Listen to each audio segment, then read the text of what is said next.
check, look. Whoa, now. What's happening, good people? What's going on with you? How's everybody? Hoping everybody is having a fantastic day. Still getting past this snow and being safe. Hopefully you are inside and warm. That's what I'm talking about. Not as bad today as it has been for the past couple of days. I know that they're trying to get all of this ice and snow and stuff off of the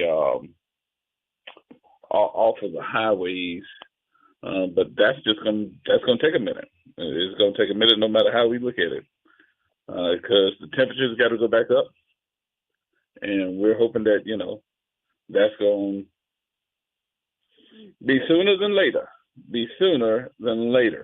But what we understand too, and I don't know if anybody else is checking this, but they're thinking that another cold front is going to be coming this way, probably like the first or second week. I think the first weekend of February, which could be detrimental to Super Bowl or Mardi Gras or both. But they need to get the timing right. Get the timing right. That's what I'm talking about. All right, everybody. My number 504-582-9422. That's 504-582-9422. We are remote, but we are definitely going to be taking your telephone calls, talking to you, and trying to make sure that you're okay too. How about that? You can check us out online. If you want to go to Facebook Live, you can go to my Facebook page. It's Gerard G-Man Stevens. And I can see you just like Miss Dolores Montgomery did. Hey, Miss Dolores, what's going on with you? Hope you say, Miss Dolores said, I'm inside where I belong, home where I belong. Nah, there you go. And there you go. All right, let's get into some of this news. I think that we have probably forgotten or really not discussed some of the stuff that is going on right now.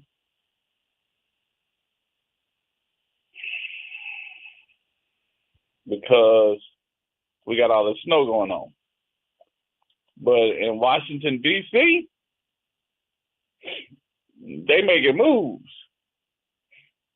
And we not discussing it. Like, what are you talking about, Gerard? What are you talking about? I'm talking about the Trump administration making moves. That's what I'm talking about. So, for all of my Spanish-speaking hombres and senoritas, the hombres and senoritas, y'all need to know on the whitehouse.gov website, the White House website, the Spanish language section of the White House website is no longer, they done took it down. You say, what? Yeah, they done took down the Spanish part of the White House's website. It's no longer. On Tuesday afternoon, the whitehouse.gov ES page was showing a error with a go-to homepage button. The move echoes Trump's first term in office when the landing page for Spanish language communications was also unavailable. Shortly after Trump took office in 2017, then White House Press Secretary Sean Spicer had said the site would be restored. However, the page never returned during Trump's first 4 years in office. Offering a Spanish language version of the White House website has been a tradition since former President George Bush was there and the Obama administration followed suit. So, the Trump administration has come in and removed a section of the White House site that featured the United States Constitution. Government website reproductiverights.gov, created by the Biden administration to provide resources for those seeking to or seeking information on reproductive rights and subjects such as abortion, also went offline on Trump's inauguration. The removal of the Spanish language section comes after Trump signed a slew of executive orders aimed at remaking immigration policies. Some of the orders revive priorities from his first administration that his predecessor had rolled back, including forcing asylum seekers to wait in Mexico and finishing the border wall. Others launched sweeping new strategies, like an effort to end automatic citizenship for anyone born in America. Ooh, talking about lawsuits coming. Well, they didn't already started. We'll get to that in just a minute. But hours after taking office, Trump's administration also shut down the U.S. Customs and Border Protection One App, a Biden-era tool that gave legal entry to nearly 1 million migrants. And the online lottery system gave appointments to 1,450 people a day at 8 border crossings to enter on parole, which Biden used more than any president. It was a critical piece of Biden's administration border strategy to create new immigration pathways while cracking down on people who enter illegally. Migrants who have scored coveted appointments weeks ago found them canceled. They were canceled. So, keeping his promise to his followers, to his supporters, it looked like the Spanish version of the website for whitehouse.gov is gone.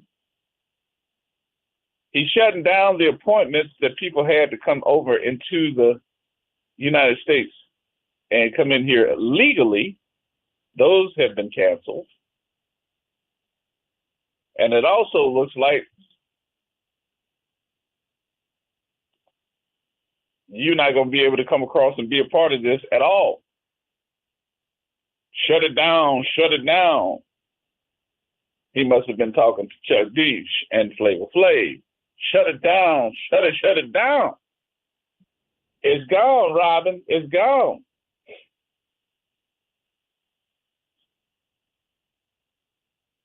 So that, along with the birthrights, anybody that got birthrights, meaning that you may not have been from here, but you came into the United States and your child is born here in the United States. They're trying to shut that down too. So your birthright is now being questioned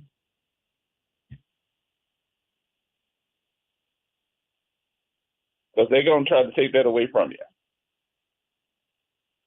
Look like we got some big old lawsuits on the hand. Some big old lawsuits. Well, let's talk about those lawsuits, Gerard. I'm glad y'all asked. Y'all so much on the doggone it. Y'all are so on it. So right now, it looks like, let me find my story. He has put in the executive orders, and this is one of them. His 700-word executive order issued late Monday amounts to a fulfillment of the campaign promise.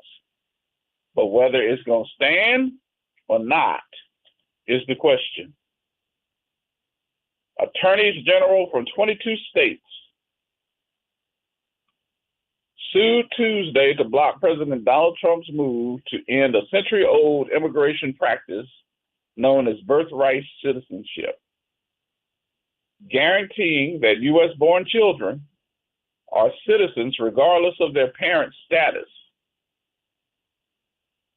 Trump's roughly 700-word executive order, issued late Monday, amounts to a fulfillment of something he's talked about during the presidential campaign, but whether it succeeds is far from certain amid what is likely to be a lengthy battle over the president's immigration policies and a constitutional right to citizenship. Well, now, how are we feeling about that? Because I got questions.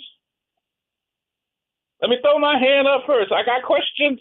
Oh, can somebody please call on me? Gerard, thank you. If that's the case,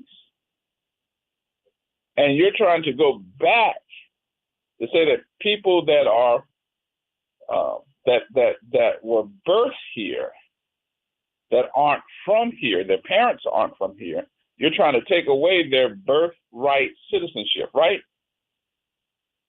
So I guess my question would be, wouldn't that be the same for Barron?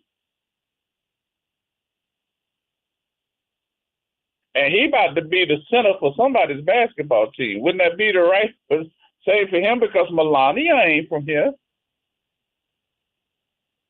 Especially if you're trying to take it back. How far back are you trying to go?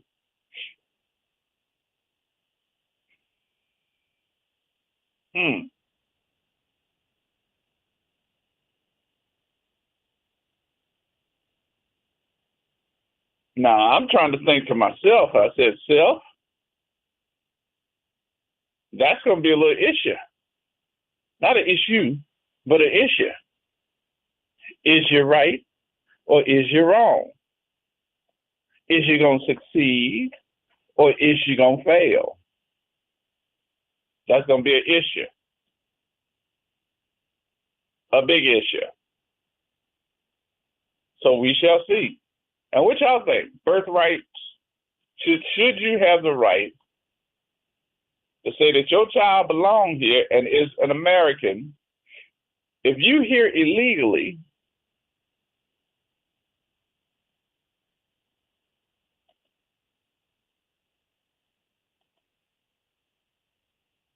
and they say that, well, they are American. So birthright citizenship is something that everybody gonna be talking about. So I was looking at the AP story. I was like, uh-oh. And here we go. Donald Trump has promised to end birthright citizenship as soon as he gets in office to make good on campaign promises amid to restrict immigration and redefining what it means to be an American. But any efforts to halt the policy would face steep legal hurdles. Birthright citizenship means anyone born in the United States automatically becomes an American citizen. It's been in place for decades. It applies to children born to someone in the country illegally or in the United States on a tourist or student visa who plans to return to their home country. It's not the practice of every country, and Trump and his supporters have argued that the system is being abused and that there should be tougher standards for becoming an American citizen. But others say this is right, enshrined in the 14th Amendment to the Constitution. It would be extremely difficult to overturn, and even if it's possible, it's a bad idea. What y'all think about that? Is it a bad idea? Is it a good idea? Should it be? Should it not be? 504-582-9422 is the number. Birthright citizenship. He wants to change it immediately.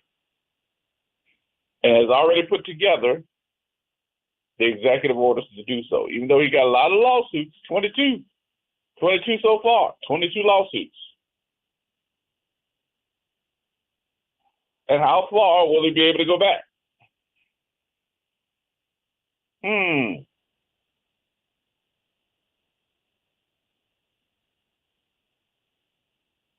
How far will he need to go back? Or is this going to just take precedence now? Come on, y'all. Get on the phones. 504-582-9422 is the number. We got to take our first break here. We'll take our first break. We'll come back. We'll have some more conversation with you in just a few minutes here. Oh, I know Miss Deidre does biting to get on, boy. I know she biting it, boy. She on the online, boy, just talking. me call Deidre and see can I get it. Let's take our first break here. We'll come back. We'll have some more conversation in just a minute, y'all. Everybody hold tight. It is Thursday's edition of the Snow Edition. It's the Snow Edition of the Reality Check. More coming up. Everybody hold tight.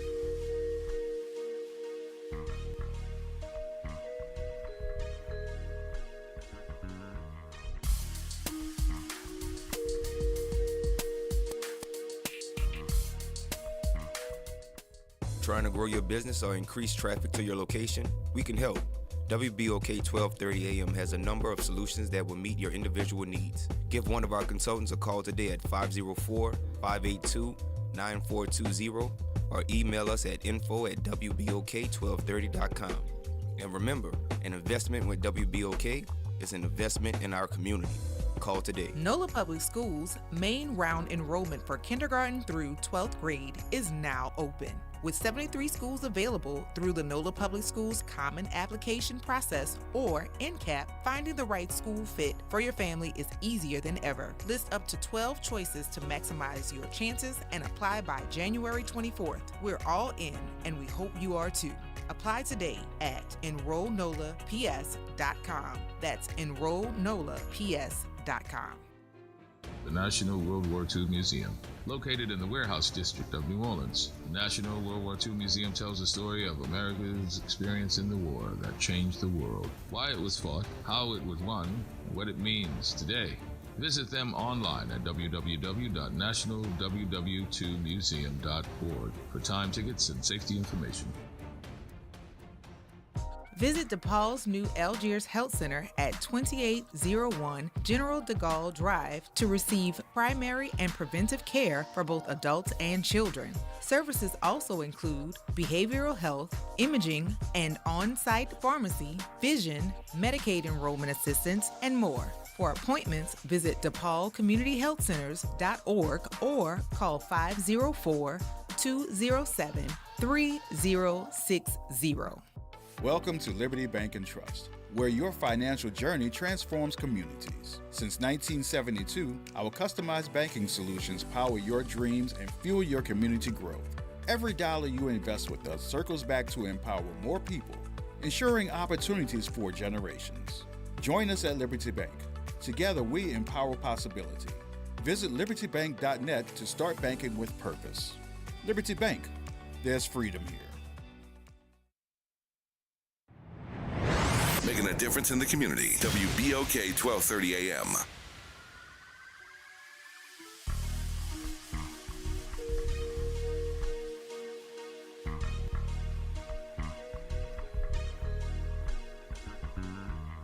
Who bring the power to the people, partner? Who bring the power to the hood home? Hey. That's that. Tune into the reality check. Look. Who bring the power to the people, partner? Who bring the power to the hood home? Hey. That's that. Tune into the reality check. Look. All right, folks, welcome back. Welcome back. Live today remotely, but that's okay. We're going to make sure we get it in as we do the reality check. Our number is 504-582-9422. That's 504-582-9422. Today's conversation, birthright citizenship. This is one of our topics, birthright citizenship. We now have an executive order that says, nope, that ain't going to happen. Even though that we got at least 22 lawsuits, Trump says, I don't care. I'm still going to put it as an executive order. Even though it's in the 14th Amendment to the Constitution, he still said, I don't care. I'm still going to put it in an executive order. And then turn it around so you can see that it's an executive order. Now. And we're going to send 1,500 active duty troops to the U.S.-Mexico border. Well, we'll get to that in a minute. Deidre, who's holding on. She's holding on. Hey, Miss D. Hey, honey bunches. How are you? Good. How you doing? I'm all right, child.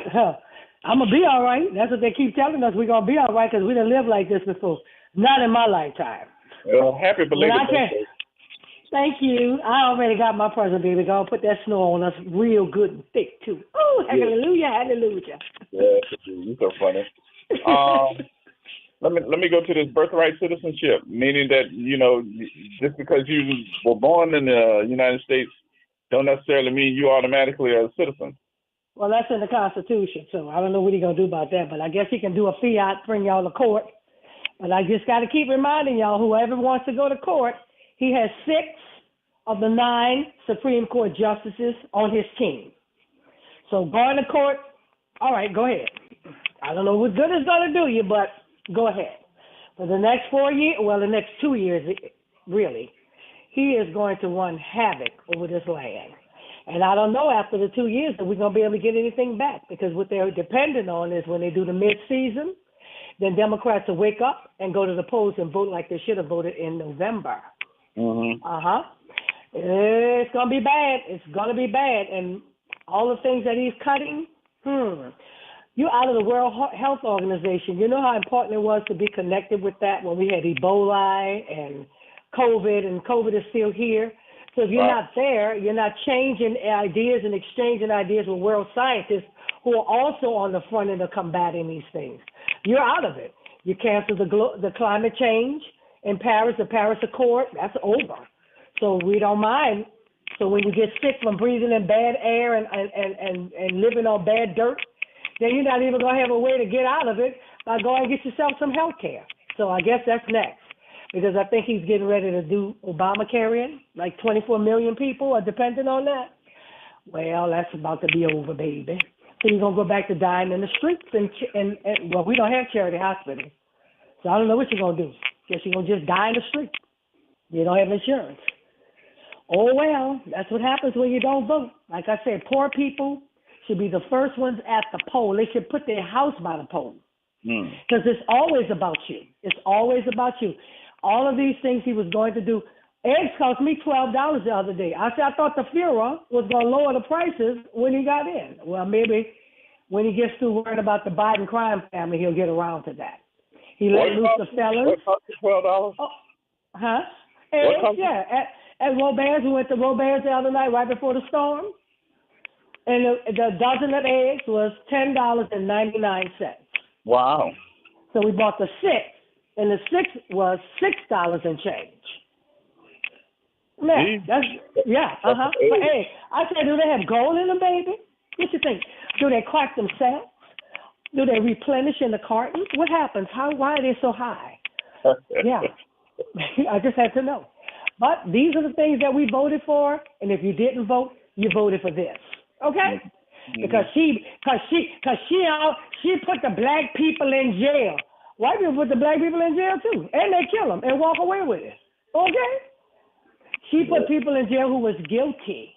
But you see all that stuff you were worried about? Like I said, they can go back and talk about the Democrats that weren't talking to the people. This is a racist, fascist, misogynist country, and that is all there is to it. And I'm talking to black men and brown men. And now that he's gotten rid of the Spanish part of the White House, I love it. If you're in America, learn to speak American. I'm for that. You for that? I'm for that. If you're American, learn to speak American. I wasn't for that until November the 4th. What day we voted? The 4th or the 5th? I always get it confused because it's such a black day in my life. But whenever we tried to make 2 or 3 steps up, you push us back. And then when I find out that you all voted en masse for this convict, for this 34-count convicted felon, I have no more sympathy for you because you're stupid. Because if he's talking about my black butt, he's talking about your brown butt too. Just saying. Yes, indeed. So all of these things are going to be canceled. Suzette put a whole litany of things up this morning. And we basically on the same page.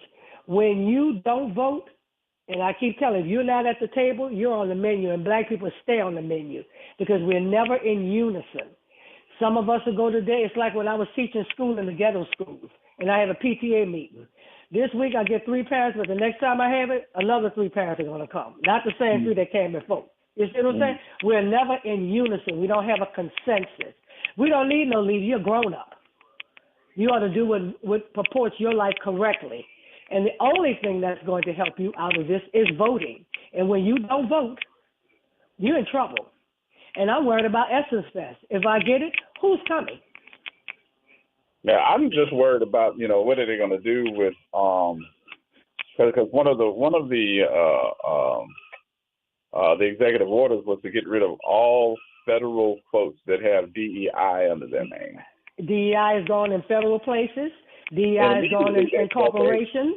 Immediately they let it go. They let over 200 folks. That's right. And put them on paid leave, but that's basically letting you know I'm giving you a couple of dollars until you get another job. This is like your little severance package. Yeah. Right. Yeah. And it's really going to be sad because, like I said, for Essence Fest, all the things that we were, kind of dependent on to get Black life together and all, how are you going to support that when your populace has been unemployed?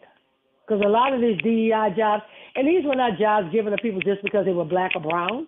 You qualify for this. All DEI did was guaranteed that when you went to apply for the job, you had a shot at getting the job because of your qualifications. Right. Okay? Yeah, they called Kamala Harris a DEI. How she a DEI when she was a DA, a United States Senator, Attorney General, and Vice President? And she has college degrees to back that up. How is she a DEI? But when you continue to listen, and this is the one thing Republicans can do, they drive the message home. They drive the message. The little boy who did the school shooting yesterday, he did it because he was full of self-hate. He wanted to be white. He loved Nick Fuentes, who is a white supremacist proudly, and he's very happy that his name was mentioned in his 300-page manifesto of how he hated himself. And he hated all of the Black people around him. And like I said, when you have a teenager, parents, guardians, and they're quiet and don't cause you no problems, get in their face and find out what they're doing. Are they doing something? They're doing something. Oh, well, he don't give me no trouble. How do you know he's not trouble inside? Okay? Still waters run deep. And also, let me go a little bit further with you, too. The release of the Proud Boys. The Proud Boys and the Enrique Tarrio, who said he's going right back to his violent ways. And they had the Refit man in the Capitol yesterday giving him a tour and letting him go around and talk to the Republican senators. How you like that? The same Capitol that they stormed 5 years ago, he was all in the Capitol yesterday. How you like that? So they're telling you in your face, racism is back. It was undercover for a little while. At least you had a little bit of act right. If you got called the N-word on the job like Elon Musk was subject to several suits. That's why every time I look at Black people in Lexus and those what's the name of those Teslas, I bust out laughing. I said that's like you all driving Master's car, Master's brand, and keeping Master in power. You're so stupid, Black people. But anyway, every time you look around, he's being brought into court because when you go to work in those factories, the racism is blatant and in your face. In your face. People have sued us successfully, so I guess that's going to be over with because now you can be discriminatory on the job and tell people, I'm not hiring you because you're Black. You can say it now. You don't have to cover it up and say, oh, well, we went with another direction. No, you can just say, I'm not hiring no Black. I don't want no Black people around me. And that'll be okay. That'll be fine. Because you remember where you are, right? You're in Louisiana. So when you go to this court and then you go to the appellate court and then you go to the other court, when you get to the Supreme Court in Louisiana, you have 8 white supremacists, and now you got 2. You got 2 because the man just got sworn in the other day, the other Black judge. So you got 2 against 8. Ooh, you're really going to get something done now. So I'm looking around and saying to myself, what's going to be the saving grace for anybody in the next 4 years? What's the saving grace? You better unite and fight and fight. You know how you say fight and fight, fight like hell? You better unite. We had better unite and come up with a plan. Because other than waiting, putting somebody up in the next 2 years and stopping because bills are started in the House of Representatives and they have a 5-vote majority, but you still need some of us to go along with it. And they did the other day when they, banned people immigrants from coming in who commit crimes. They signed that Laken Raleigh bill. Well, I'm glad to know that Laken Raleigh was the only person killed in America last year because that's what they act like. And I'm glad that no American killed another American last year, because apparently the only time crime is committed is when immigrants come in and commit them. I didn't know that. Did you know that? That black people don't kill black people and white people don't kill white people? Did you know that? Yeah. Because we had 12 Democrats to walk over to that side and sign that bill, which was stupid. You already have a bill that's against murder. So what was that for? They're making a point. They don't want anything black or brown. Now, we can't be deported. So the plan for us is, I guess, to keep shooting and killing us and then locking us up for little menial stuff like they did in Alabama. If you're walking on the street and you ain't got no job, you can go to jail for that. So I guess that's what they'll be resorting down to doing. It's not too much worse here. I mean, now Jefferson Parish took on the liability of telling homeless people that you can't stay on the street. You can, yeah. So I don't know where they're supposed to go to their winter villas. Where are the homeless people going to go? And you see all of these things, and where they're here. Your boy put them in a container like Andronika told you the other day. They're in a can. He put them in a can. I can't even imagine how cold it is in there, because, you know, sometimes your house is colder than outside, and I can't even imagine how horrible that situation is. But these MAGAs, and my new name for them is MAGA Billies, half MAGA, half hillbilly. They are on a trek to get their country back. Now, I don't know if they're getting it back from the Indians they stole it from, or they're getting it back from the black labor that they stole to get it where it is now, but they want to get their country back. And they're going to get rid of the people who pick your fruits and vegetables. So I guess if $12 dozen eggs blew my wig, I guess a $5 apple, I'll be used to that too. But if we don't have the immigrants or the folks to do the jobs that we're not willing to do, who's going to do it? Well, I guess they're going to get out there and do it, because I remember when they first started talking about getting rid of immigrants in this first term, there was a winery that was offering college kids $50 an hour to pick. And guess what they had? 2 people to sign up. Now, gee, you know, me and you would have went out there for that $50. You said $50 an hour? You know, you and I would have took them up on that. But this college kids say, I don't think so. $50 an hour to a prominent kid, white kid going to a D1 school, and your daddy is known as Daddy Wobucks. Thank you. You think I'm going out there and pick some grapes for you to make wine? I don't think so. But you know what is funny, though? All of the police unions, you know, especially the ones in Jeff Parish and all those other parishes that hate black people because they're black, all of them voted for Trump. And then Trump turns right around and let go all the felons who beat police with cans and bats and bullets and took their batons and beat them upside the head and sprayed them with bear spray and gave some of them heart attacks and sent them on to kill themselves. Y'all voted for that. So what are you saying? You don't like cop killers, but you like cop killers? I'm confused. You confused? Because I don't get it. I don't get how you would shoot, and y'all murdered Ronald Green. He had no gun. But these hillbillies, these MAGA billies, was beating the crap out of y'all, and now they're out of jail. That's just amazing to me. No, it's not amazing to me. You know why? Well, this is America. This is America spelled with 3 Ks. I understand.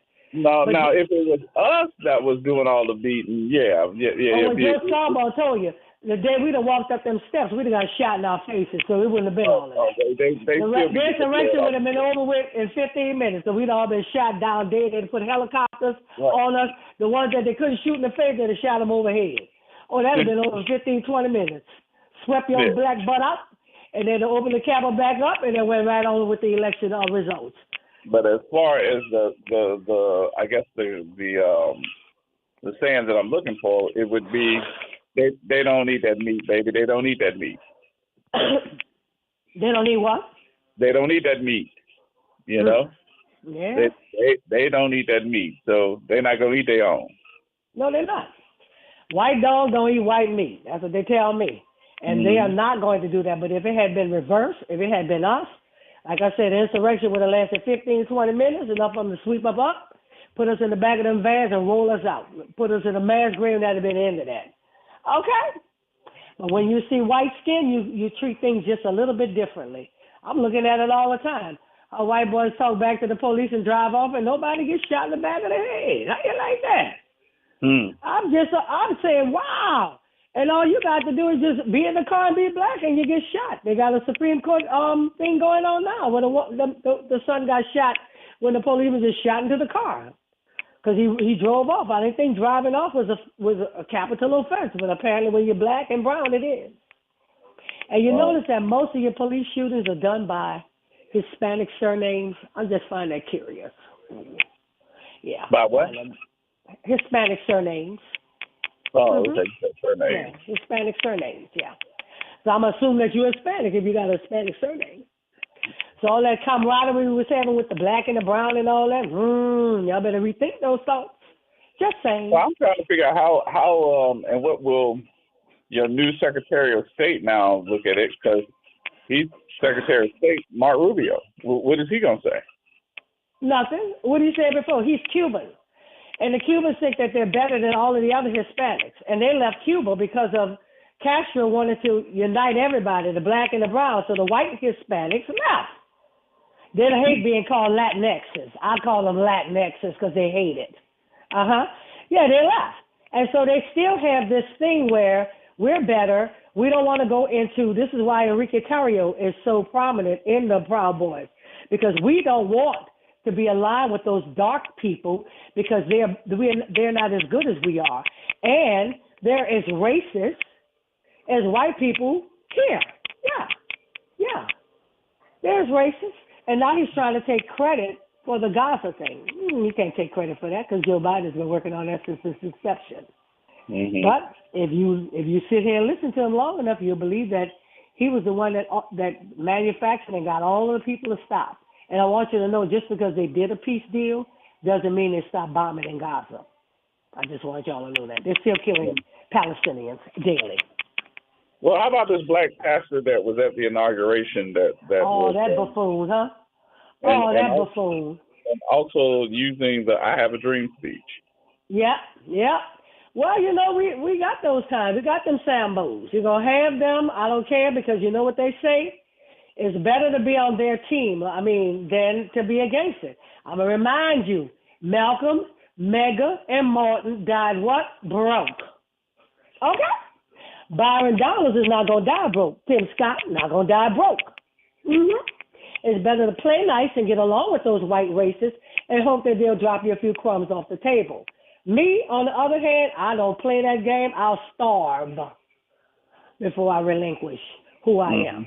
But everybody don't have what I have. A lot of people, But I guess the part that scares me more than anything else, and notice I use the word scare, is the fact that we just started. This is just day 2. This is day 3. Well, he told you he was going to do it. And you see, before, he didn't know what he knows now. And then he said 4 years to study up on some more stuff. Look at what happened to the people who paid to go to the inauguration ceremony. You paid $4,000 or $5,000 because you know that they jack up the prices because they know it's inauguration time, so they jack up the prices at the hotels and they jack up the prices to the flights. So there's a group of guys that I followed online who paid like $5,000 each, and they got locked out. But he had room for Peter Thiel, the billionaire. He had room for Elon Musk, the billionaire. He had room for all the Titan techs, okay? Mark Zuckerberg, who looks like a thumb with that curly hair. He had room for all of them, but he didn't have room for you. Mom and Pop sit on the porch and talk about how bad black people are, and Biden and Kamala and all the black people are just bad, bad, bad. He didn't have room for you. See, he's used you. He's gotten your vote. Now you're dismissed. Mm-hmm. And it was cold that day. Now this is a man who's scared of the cold because he's just a little piece of nothing. He's a sissy. He couldn't come outside and let everybody see the inauguration, but they want to invade Greenland. Well, what was said was that I don't know how true this is, the fact that maybe he's got some type of culture shock or some other scared shock or whatever that is, to be outside now in a crowd like that because I thought that somebody might try to take another pop shot at him. And I don't believe that for 1 second. I believe that little sissy who didn't go to Vietnam because he had bone spurs, but they don't remember what foot he had the bone spurs in. And the doctor who gave him the bone spur thing has a beautiful apartment in Manhattan, right off Park Avenue. Isn't that nice? He got that whole apartment for free. Don't know how that happened. But yes, this man is a sissy. He's a liar. He's a con artist. But it's good for you that you voted for a 34-count convicted felon and you expect him to pack fair with you? Really? You're stupider than you look. And I still don't believe he won this election because he gave you hints all before. You don't have to go vote and you won't have to ever vote again. What does that mean? You part of that conspiracy too. Everybody's saying that they think that Elon Musk did something. I heard him say it out of his mouth, and I know Elon Musk has enough sense to send rocket ships to the moon. He can manufacture and do funny things with a computer. I'm just because before it was even over with, when he left that site, he said, "Donald has it. Donald has it. I'm gone. Bye." And Donald had it. Now, how would he know that? I'm just saying. And you see, that's another thing he's done. He's muddied up the water so much on Stop the Steal. You sound stupid going behind him saying that same thing, don't you? I tell you, they are very effective PR. Very. Democrats can take lessons because their lies get across town before Dems have a chance to put the drones on. Okay? Yes, indeed. That's just the way that goes. And until they hire somebody like me, we're going to always be behind the 8 ball. You need me. And people like me who talks truth to power, and I'm not backing down. No. I'm not back, and I ain't scared of you. Well, that's always through the civil rights movement. If it wasn't for Ella Baker, would be no Martin Luther King, because Ella Baker had balls. Yeah, well, we had to come visit you. Be like, get her out. Get her out. Well, there ain't no black people going to get me out because, you know, the first thing you got to do before you do any civil rights journey is fight who? The black people. Let alone the white folks. The white folks are secondary. You got to fight the black people. Oh, she ain't no good. Yeah, they be done put you in, and then you had the black people talking about you. There you go. Look at poor Stacey Abrams. Trying to do good and with the black man. Oh, she ain't no good. Really? Yes, it's a world gone mad. It is a world gone mad. And I really think it's satanic. And if it is satanic, there is nothing really we can do. There's nothing we can really do about that. But well, all right, until the good part comes back. You did good. Yeah, I tried. You got it all in. Yeah, I tried. Hold on to your sanity, people. That's all I can tell you. There we go. All right, Miss D. All right, baby. Love you. Love you again. Thank you, dear. Appreciate you much. All righty. Later. All right, folks, that time we'll take a break here. We'll come back. Have some more telephone calls in just a few minutes. Are we in trouble? I don't think we're paying attention to it. I really don't. I don't think we're paying attention to it. I think all of us are caught up in the snow. But have you checked out any of these executive orders that were signed by Donald Trump on Monday? So they're saying he signed 26 of them. Your DEI is gone. For all of our folks that are paying attention to what we have with HBCUs, we need to be paying attention to those as well, because I think that they're going to be in trouble. But we need to just pay attention. All right, we'll take our break here. We'll come back. We'll have some more conversation with you in just a minute. Get you ready for news in about 10 minutes. So y'all just hold tight. More coming up next.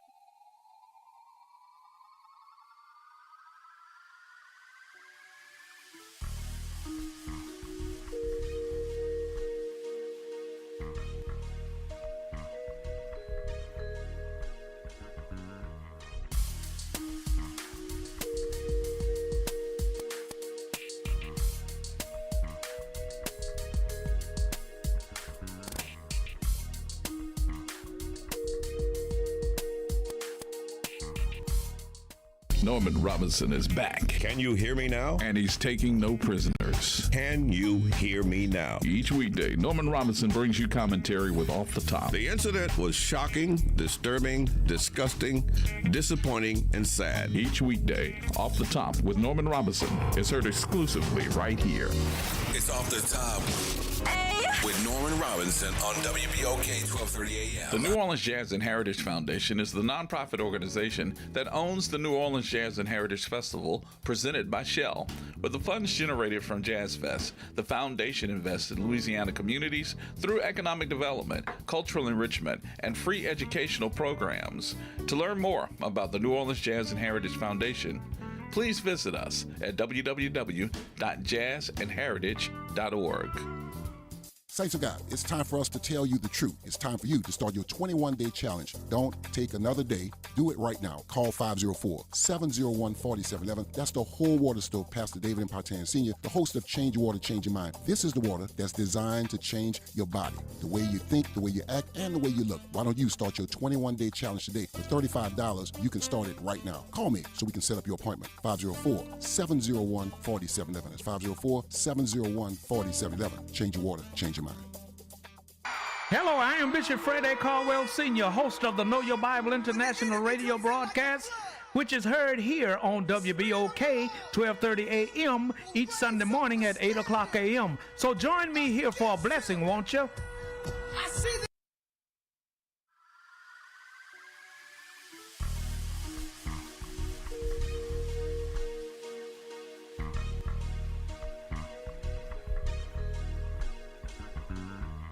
Who bring the power to the people, partner? Who bring the power to the hood home? Hey. That's that. Tune into the reality check, look. Who bring the power to the people, partner? Who bring the power to the hood home? Hey. That's that. Tune into the reality check, look. All right, folks, right back at you.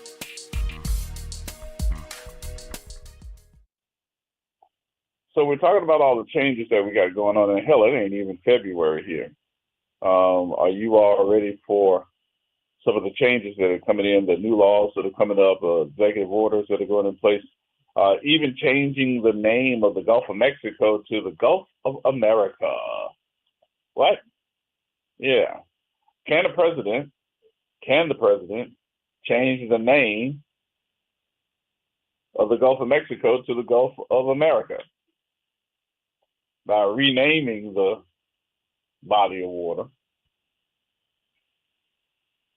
even though that all other countries don't have to adopt the new name? He will order the renaming of the Gulf of Mexico and Alaska's Mount Denali in his first executive orders.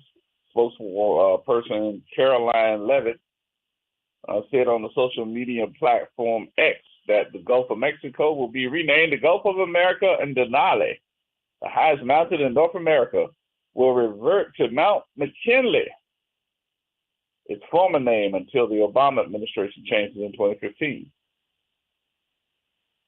Trump previously floated the idea of renaming the body of water that forms the coastline along the southeastern states, saying he felt Gulf of America has a beautiful ring to it.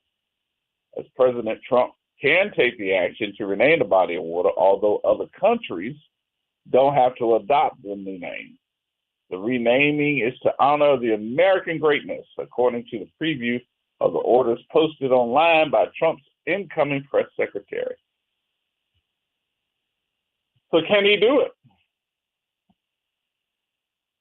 Maybe. But it's not a unilateral decision. That's what it says here. And other countries don't have to go along with it. The International Hydrographic Organization, of which both the United States and Mexico are members, work to ensure all the world's seas, oceans, and navigable waters are surveyed and charted uniformly, and also names some of them. There are instances where the countries refer to the same body of water or landmark by different names in their own documentation. It can be easier when a landmark or body of water is within a country's boundaries.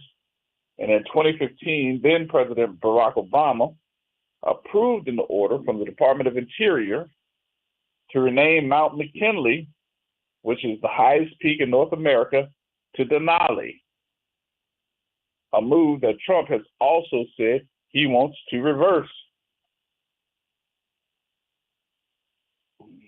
So, as we talk about the Gulf of America, though, Gulf of Mexico, the body of water has been depicted with the name for more than 4 centuries as an original determination between and believed to have been taken from Native American city of Mexico. That's where it came from, Mexico. The Gulf of Mexico. Then that way all my life. What about all yours? Gulf of America? Interesting. Will he do it? I think he probably will. Just like there will not be a ban on TikTok.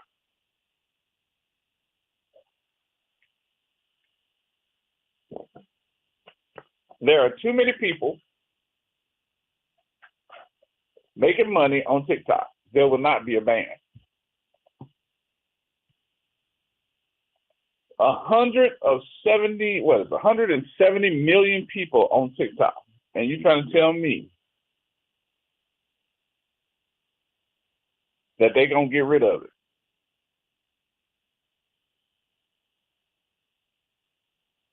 Uh, 170 million people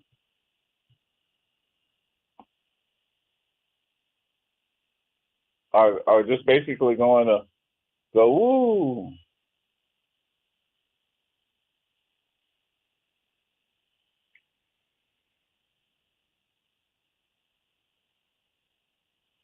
And they're just going to get rid of it. I don't think so. And didn't Trump get some of his folks to vote for him on TikTok? And then Biden and Kamala Harris said, oh, we're going to use it too. But they were too late.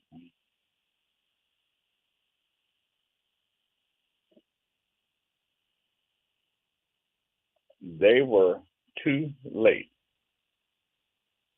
Oh, and it has just come out here too that the, let's see, what time was this? This was about 1 o'clock our time.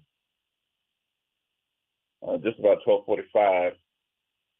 They wrote from the Associated Press that a federal judge on today has temporarily blocked President Donald Trump's executive order ending the constitutional guarantee of birthright citizenship, regardless of the parent's immigration status.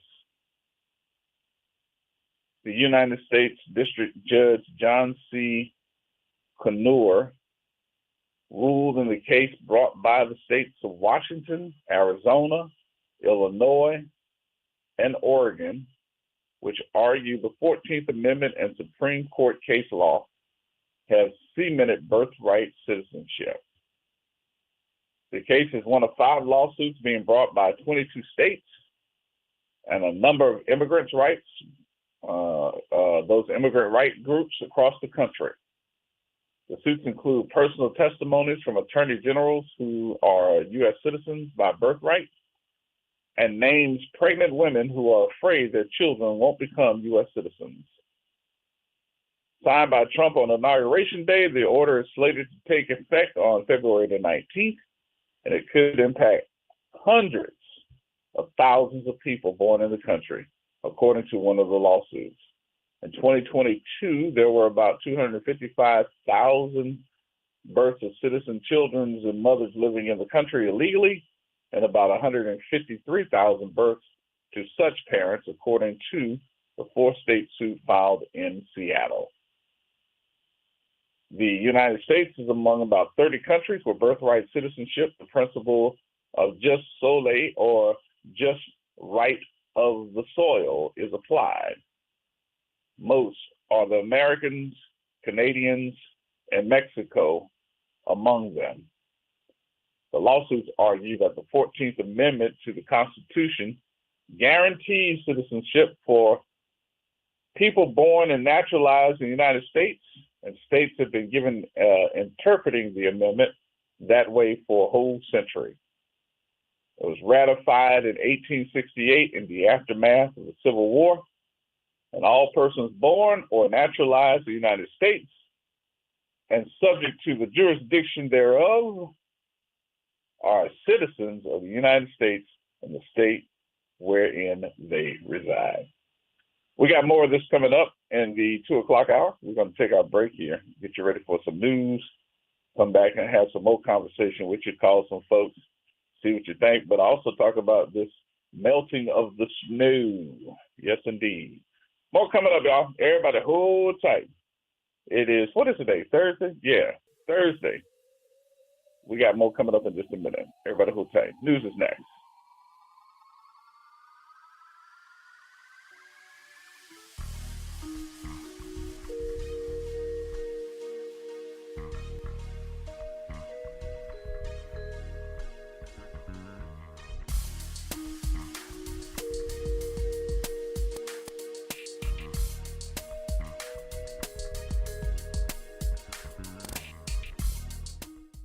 WBOK 1230 AM New Orleans, home of the Reality Check, weekdays 1 to 4 p.m. This news report is brought to you by New Schools for New Orleans. I'm Amber Payton with 4 things you should know with BIN News. Police now say 2 people are dead and 2 others are injured after a shooting at a Nashville, Tennessee high school this morning. They add 2 female students were shot by a 17-year-old male student. The shooter then turned the gun on himself.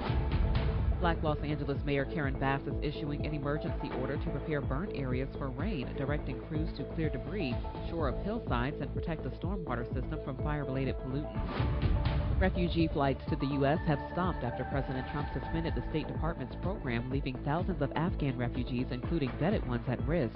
Some are now stranded abroad. And Barnstable County, Massachusetts is honoring Jeanne Morrison, chair of its Human Rights Advisory Commission, with the Martin Luther King Jr. Day Award for her decades of work advancing equity and justice on Cape Cod.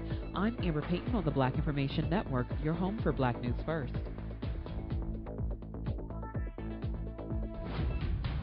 New Schools for New Orleans wants to send a special shout out to our partner, the All-State Sugar Bowl. During the holiday break, over 30 teachers had the opportunity to ride in the New Year's Eve parade, and boy, did they have a blast. In addition, we had over 60 teachers attend the All-State Sugar Bowl game. Out of the 60, 11 teachers received a $1,000 gift card to purchase needed supplies to enhance the learning experiences for their students. Thank you, All-State Sugar Bowl, for your commitment to NOLA's teachers.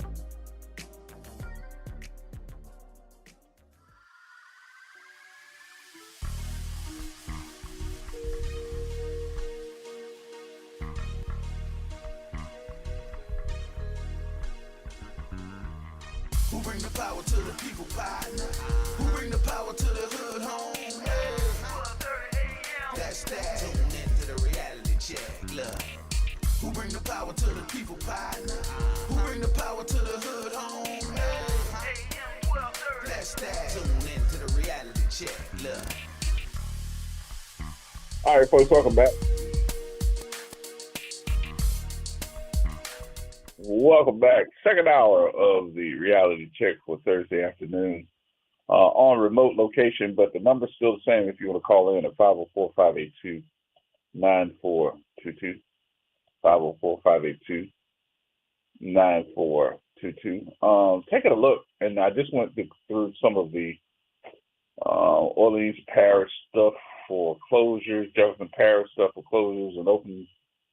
So we also got now St. Tammany, St. Bernard, Terrebonne, and St. Charles, Tangipahoa, St. John the Baptist, Washington Parish, and also St. James, Lafourche, Plaquemine Parish, and Hancock County, Mississippi.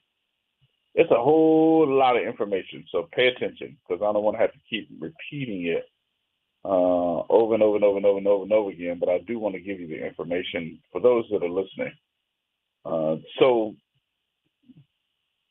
meteorologists are predicting that by Sunday, temperatures were going to fall down That was what, January the 19th, Sunday? Yeah. And temperatures going to go falling down in the 40s, and then on Monday, on the 20th, the North Shore would see mid-20s, and we would start seeing those 20s, but we would also have a bit of rain, sleet, and ice, which we did. But they predicted that this area would probably get somewhere between, 3 to 5 inches, and ended up being on the North Shore probably about 7 inches on the North Shore, and on the South Shore, I think we got somewhere between 7 and 11 inches, depending upon where you were, which we saw the ice, all the snow come, pack the streets, and then, of course, it's going to turn to ice. And that's where we are now. But, of course, we're seeing it melt off, and they're talking about, the ice not being able to survive with high temperatures. So let me go ahead on and give you, because it messed up a lot of streets around here, and I think that a lot of folks are just moving around by the grace of God, that they didn't have an accident yet, and I'm hoping that you don't. But let's see. Closures that are going on right now. I'm hoping this is still the same, but this is off of WGNO, off their website. Chapatula's on-ramp, the Annunciation on-ramp, the Barone Street ramp on US 90 east and west, Earhart ramp near Magnolia, Earhart HOV going to be shut down by DOTD, Loyola on-ramp eastbound and Loyola east ramp westbound shut down, Poydras Street on-ramp at North Miro shut down, Howard Avenue, the Pontchartrain ramp on-ramp behind the Dome is shut down, Magazine on-ramp, US 90, that's West Bank, that's shut down. Interstate 10 and 610 eastbound closures. The Interstate 10 West End Boulevard from Vets to West End, and the block of 610 on-ramp as well. US 90B on-ramp at Airline Highway, Interstate 10 at City Park, Interstate 10 at Carrollton Avenue, Interstate 10 at Airline, Interstate 10 at South Claiborne, above Poydras,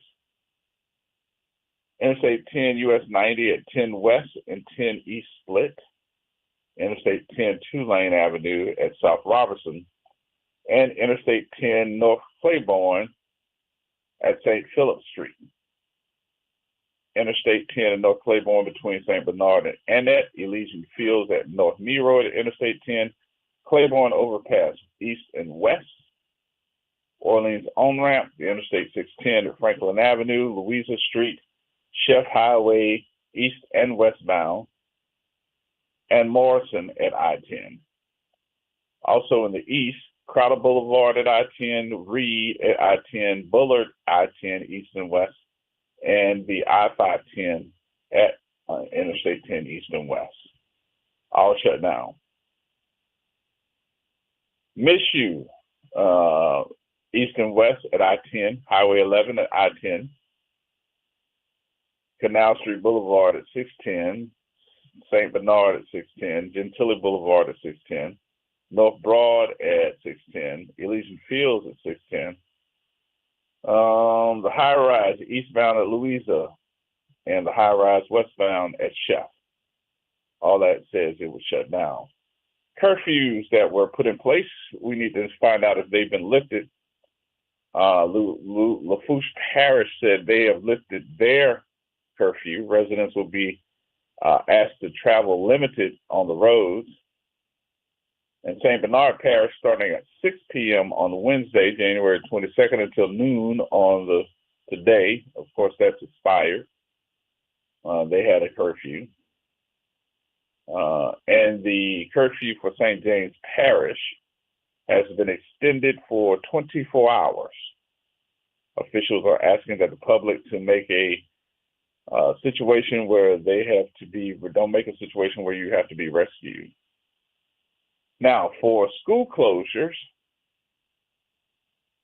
all New Orleans area Catholic schools are going to be closed on today, probably opening up on tomorrow. We don't have that information as of yet, but we should have it by this evening. Officials of the City of New Orleans and NOLA public schools will be closed on Tuesday, Wednesday, and today, but nothing on tomorrow. All First Line schools, which include Samuel J. Green Charter, Arthur Ashe Charter, Phyllis Wheatley, and Langston Hughes Academy, closed on Tuesday and Wednesday. L.B. Landry and Berman Charter closed on Tuesday and Wednesday, but nothing on Thursday or Friday yet.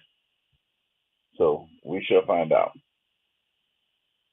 Most of this stuff is all the way through Thursday. It does not give anything for Thursday as of yet. Jefferson Parish schools will remain closed on Thursday due to the continued hazardous travel conditions, but we're waiting for word on Friday.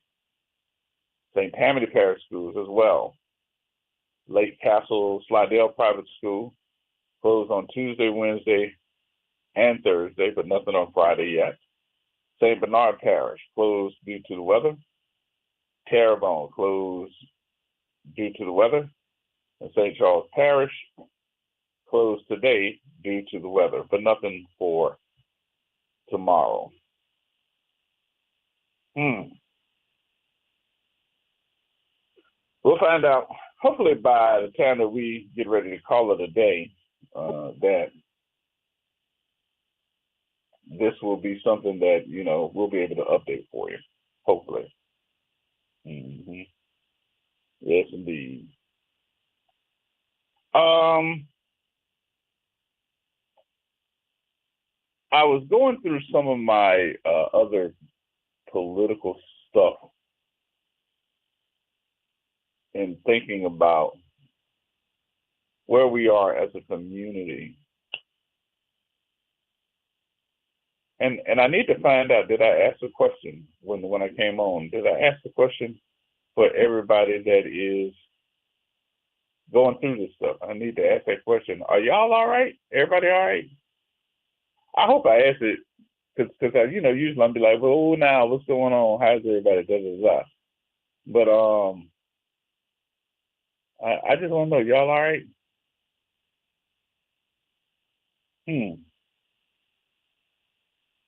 Just making sure y'all all right.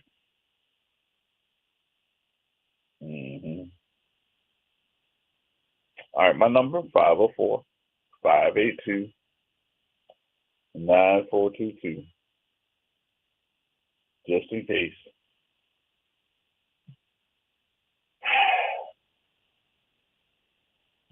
So, I know yesterday I had more conversation about this, what's going on with the people here as far as contracts are concerned.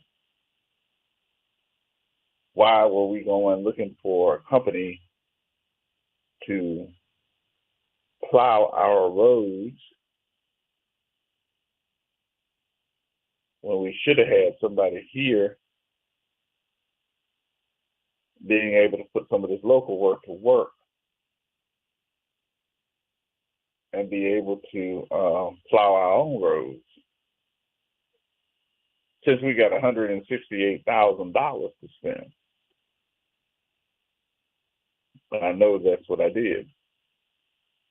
So last night, my phone rings. It's amazing to me the number of people that are interested in having a conversation about the topic of conversation after I get off the air. They want to talk about what we talk about after I get off the air. Not while we talk about it, but later on that night when I'm trying to rest, 8, 9 o'clock at night. Say, man, I was listening to your show, G. You did? Yeah, I was listening. Well, why didn't you say something? Oh man, I ain't need nobody to know it was me. But people would have liked to know it was you. Well, I ain't say nothing, but I was listening.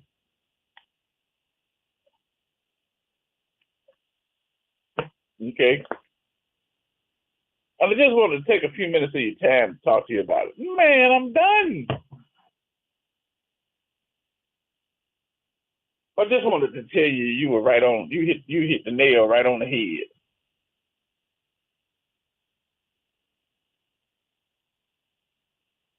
Because there are several contractors really upset.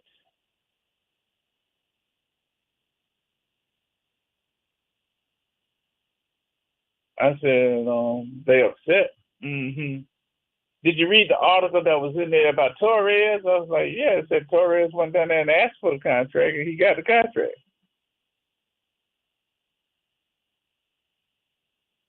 He asked for the contract, and he got the snowplow contract. What's wrong with y'all?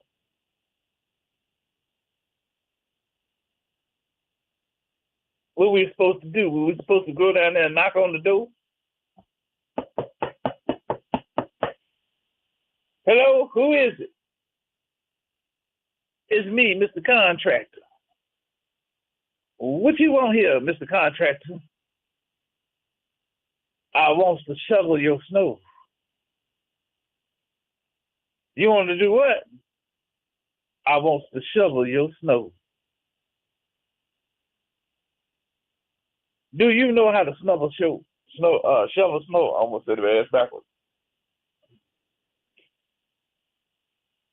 Do you know? Do you know? I think I can handle it.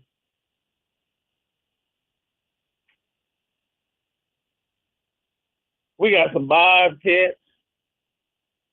We got some backhoes.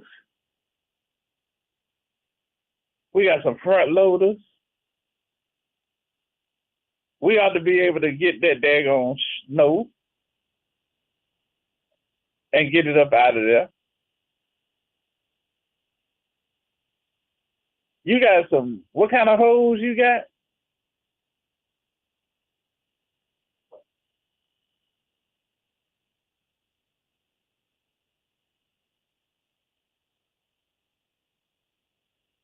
That's bag hose. Oh. You got bag hose. Yeah, we got some hose that can go get that stuff. We got some hose we can put to work too. Back hose. Mm-hmm. Everybody's like, oh my God. I want to shovel your snow.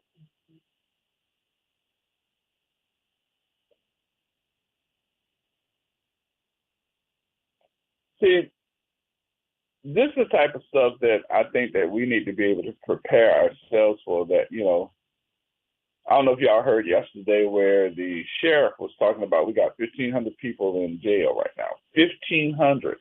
And our jail is actually built to house 800 or 900. Comfortably 800. But we got 1,500 people in jail. And I wonder how many of them are misdemeanor offenses. Wouldn't this be the type of stuff that I'd be able to say, okay, cool, let me give you a work order so that you can work your way out of some tickets you owe, or work your way out of that little misdemeanor function that you proved that you wanted to go to jail for, you can't pay the bond for. Let's go ahead on and get you to do some manual labor and do service for your community so maybe you can get out.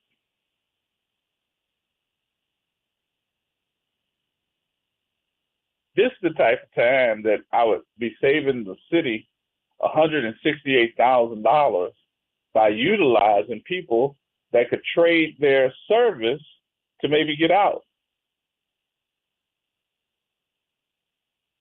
Instead of you going and eating up 3 meals a day, staying on my electricity, being housed, overcrowding, let's let you do some work, community service for the city, so you can get out. Teach you a lesson, Do some service for your city. Ain't this the time?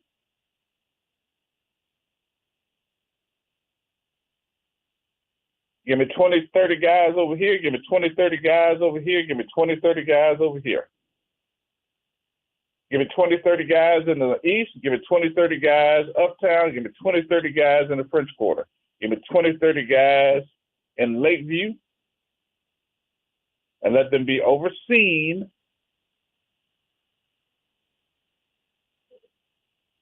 by calling the warden and saying, give me some deputies, warden, that can oversee these guys doing the work, shoveling, backhoeing, front hoeing, just being a hoe. That doesn't sound good, huh? Just being a hoe. Or at least trying to drive the hoe. That ain't sound good either. I'm telling you. I'm just going to get out of this. All right, we got to take another break. We'll take another break. I know Dyra going, yeah, you need to go ahead and break. We're going to take a break here. We're going to come back, have some more conversation with you in just a minute, y'all. And take some of your telephone calls. Where you at? 504-582-9422 is my number. More coming up, y'all. Everybody hold tight.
Hey everybody, it's Graylin Bryant Banks. And Kimber White Dupree. From the front porch, y'all. You know how we do every Monday. It's Moving Monday. And Tuesday is Trivia Tuesday. And y'all know we have nothing but bad cheering coming through here on Wednesday. But stick with us. On Thursday, we travel. That's right. And Friday's Free Your Mind Friday, so get your brass up. Something on your mind? Want to get it off your chest? Holla at your people. WBOK 1230 AM, the station you listen to. All day long. NOLA Public Schools' main round enrollment for kindergarten through 12th grade is now open.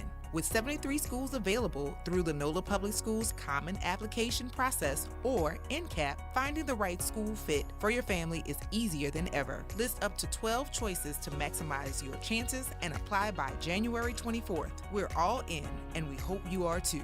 Apply today at enrollnolaps.com. That's enrollnolaps.com.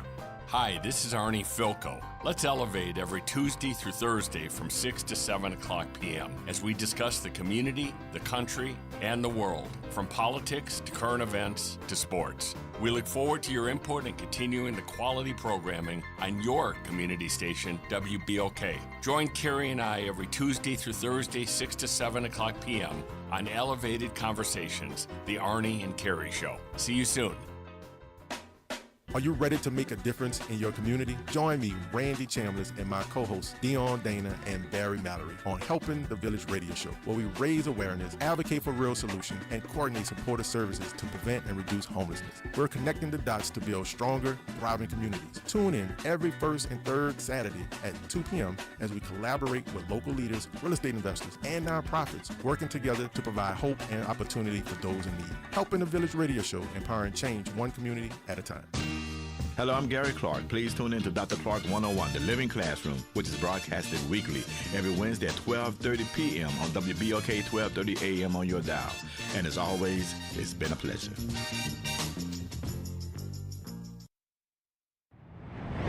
Making a difference in the community. WBOK 1230 AM.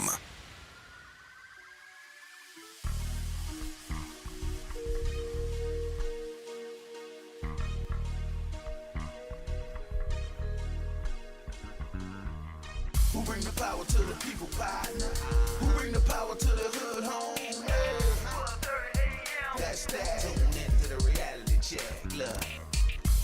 power to the people, partner?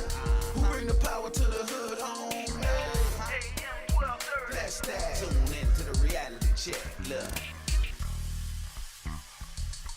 All right, folks, welcome back. Welcome back. Gerard Stevens with you. Don't forget at 4 o'clock today, we've got the sports report. Probably will be with you at 4 o'clock Central Time. I wanted to go through some of this federal stuff because I didn't know if you all were paying attention with what's going around your world as much as we're paying attention to the snow. Ain't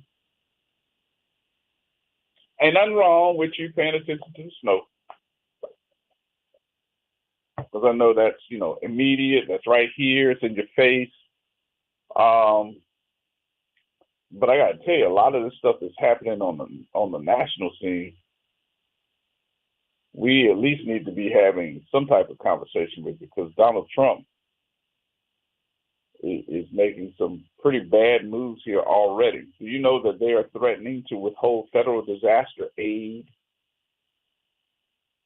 for wildlife-ravaged Los Angeles unless California leaders change the state's approach on its management of water? In a Fox News Channel interview on Wednesday, Trump repeated false claims that the state's fish conservation efforts in the northern part of the state are responsible for fire hydrants running dry in urban areas. He says that the blame for Los Angeles' struggles to tame some of the deadly fires lies with Democratic Governor Gavin Newsom, a political foe who has called the partnership and mutual respect as the state's fight and fighting those blazes. So I don't think we should give California anything until they let the water run down, Trump said in an interview on Sean Hannity. The president levied and leveled the threat as he prepares for the first presidential trip on his second term. On Friday, he's going to visit Southern California in addition to Western North Carolina, which is recovering after Hurricane Helene pummeled the area more than 3 months ago. With the interview, he also called for reform of the Federal Emergency Management Agency, claiming it was getting in the way of everything. So I'd rather see the states take on their own problems, he said. He did not elaborate on his proposed reforms, only saying that the agency is going to be a whole big discussion very shortly. Oh, Lord. And the developments for the new administration, Trump met Wednesday with a small contingent of the most politically endangered House Republicans as the party struggles to agree on a strategy of implementing the tax cuts and the priorities that it promised. The meeting happened as Trump tried to advance the other priorities during the first week of his second term.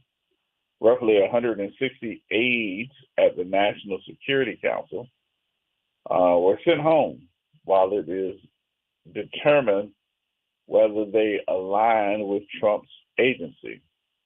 The Pentagon has been deploying 1,500 active duty troops to support border security efforts. The American people have waited for such a long time for this, says Caroline Leavitt, who is the White House press secretary. Stephen Miller, top Trump advisor, met with Senate Republicans to update them on plans for deportations and reinstating Title 42, a policy that has put place during the coronavirus pandemic to stop border crossings.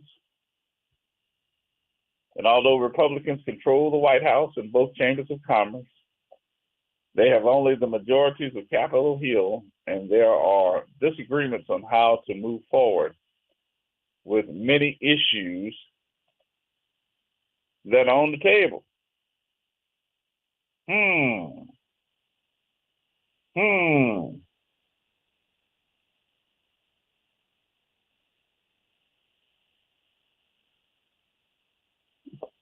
just looking around and saying to myself, that's just the beginning. That's just the beginning.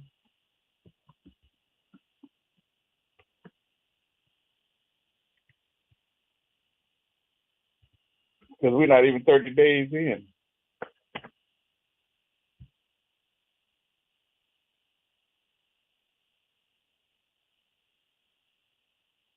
We ain't even 30 days in.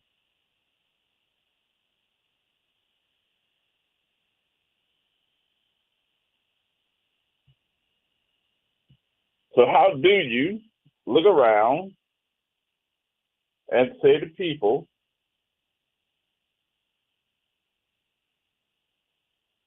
that we're going to do this our way and change up the way that it's been done?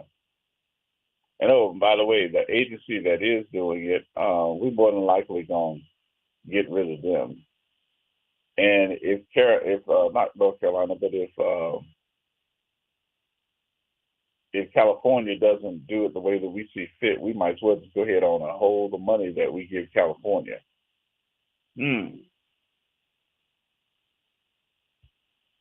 That's scary. With these wildfires that are going on now, they're still going on. If I'm not mistaken, they caught another wildfire on last night. That's now threatening the 405.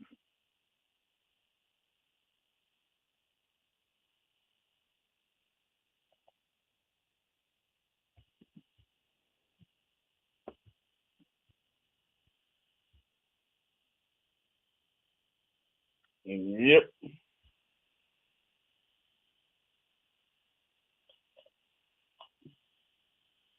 So do y'all know about the 405 as far as the highway is concerned? Anybody drove the 405 out in LA? If you have driven the 405 out in LA and you're seeing these wildfires, how would you be able to run? For anybody that's familiar with the 405.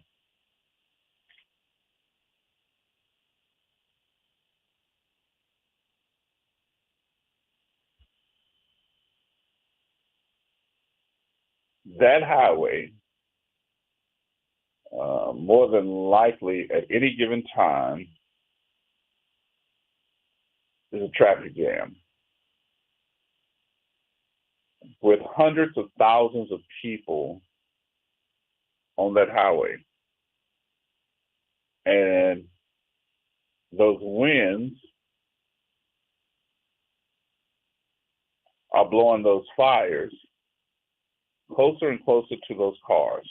And it's a traffic jam on the 405.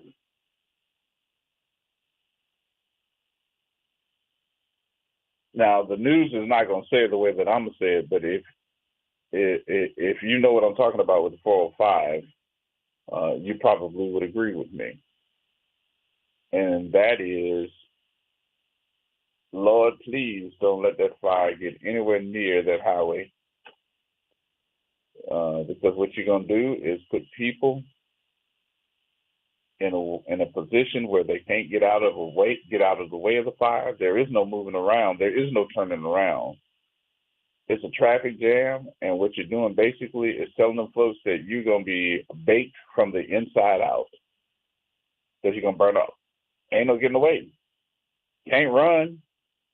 You can't get out your car and go on the other side of the 405 because now you become hit. You're going to be hit because it's crazy. And the other side, they're not going to be able to run either.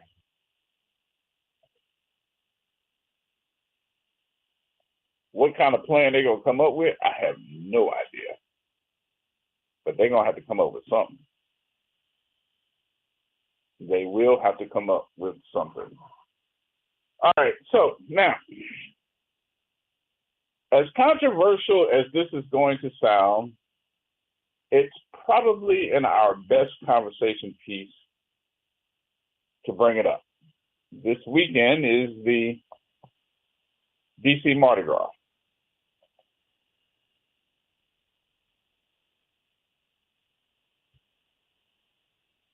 It is the DC Mardi Gras.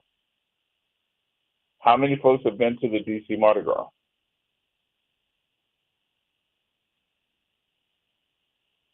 Well, what you talking about, Gerard? They do DC Mardi Gras. They do a Mardi Gras simulation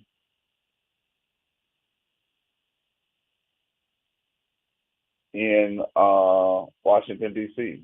They have bands, they have balls, they have parties, the whole deal. Anybody been to it before? I hope that you have.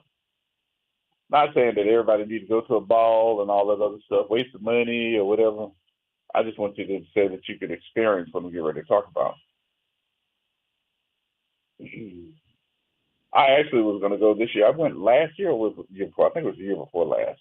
I went year before last. Not last year, but year before last. Did a live broadcast from the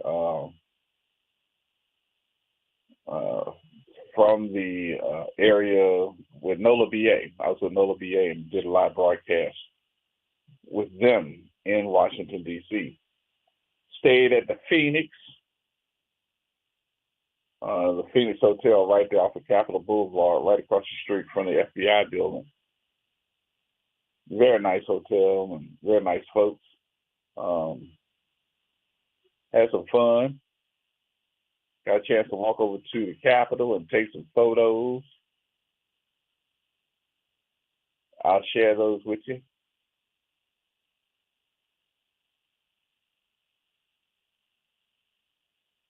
And you all would be surprised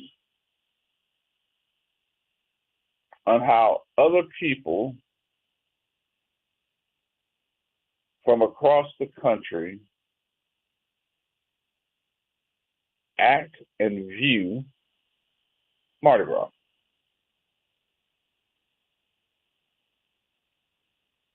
You'd be surprised on how other people from across the country act and view Mardi Gras. When we come up there talking about, so we're going to have a little Mardi Gras there. You become a king yourself, king and queen yourself. You from New Orleans? You from New Orleans? Man, you all must be having a good old time down there. You'd be surprised on how those folks act. Oh, it's a party. It's definitely a party. But it makes me ask the question, because the host this year is, of course, our Senator, Troy Carter. He's the host this year. But it makes me ask the question, is that really worth it?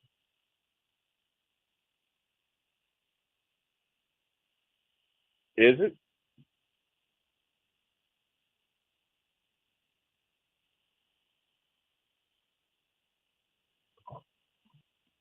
And then with all the snow going on, a lot of the people had to push their flights back, or they didn't get that, because I think it started on Wednesday. I think everything started on yesterday. So a lot of folks are not going to be able to get out of there until they're not going to be able to get out of here, not there, but be able to get out of here until Friday. Either late this evening or Friday. They're not going to be able to get out of here due to the weather. So is it really worth it to go up there to be able to stay saying you're going to be back on either Sunday or Monday? So you're going to leave out on Friday, go to the ball either Friday night or Saturday, because they have party after party after party after party, and then come right back. What's accomplished? What's really accomplished?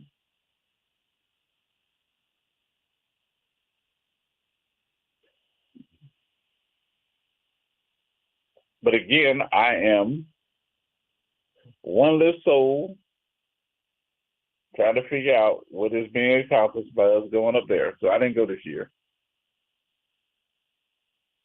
I went year before last. I didn't go last year either. I went year before last. I was just looking at my photos. I went year before last. I got to tell you what the best part to me was. The best part to me wasn't the party. The best part to me was being able to walk through the Capitol and going to see all the Capitol Police and all of those folks at the Capitol and taking pictures. And of course, I went on the little tour.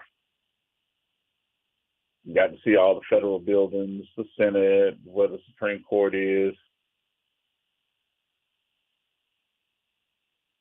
Hung out with a couple of officials, got a chance to hang out and really meet some of those folks. And I was distraught to hear that NOLA BA was going to be dissolved. But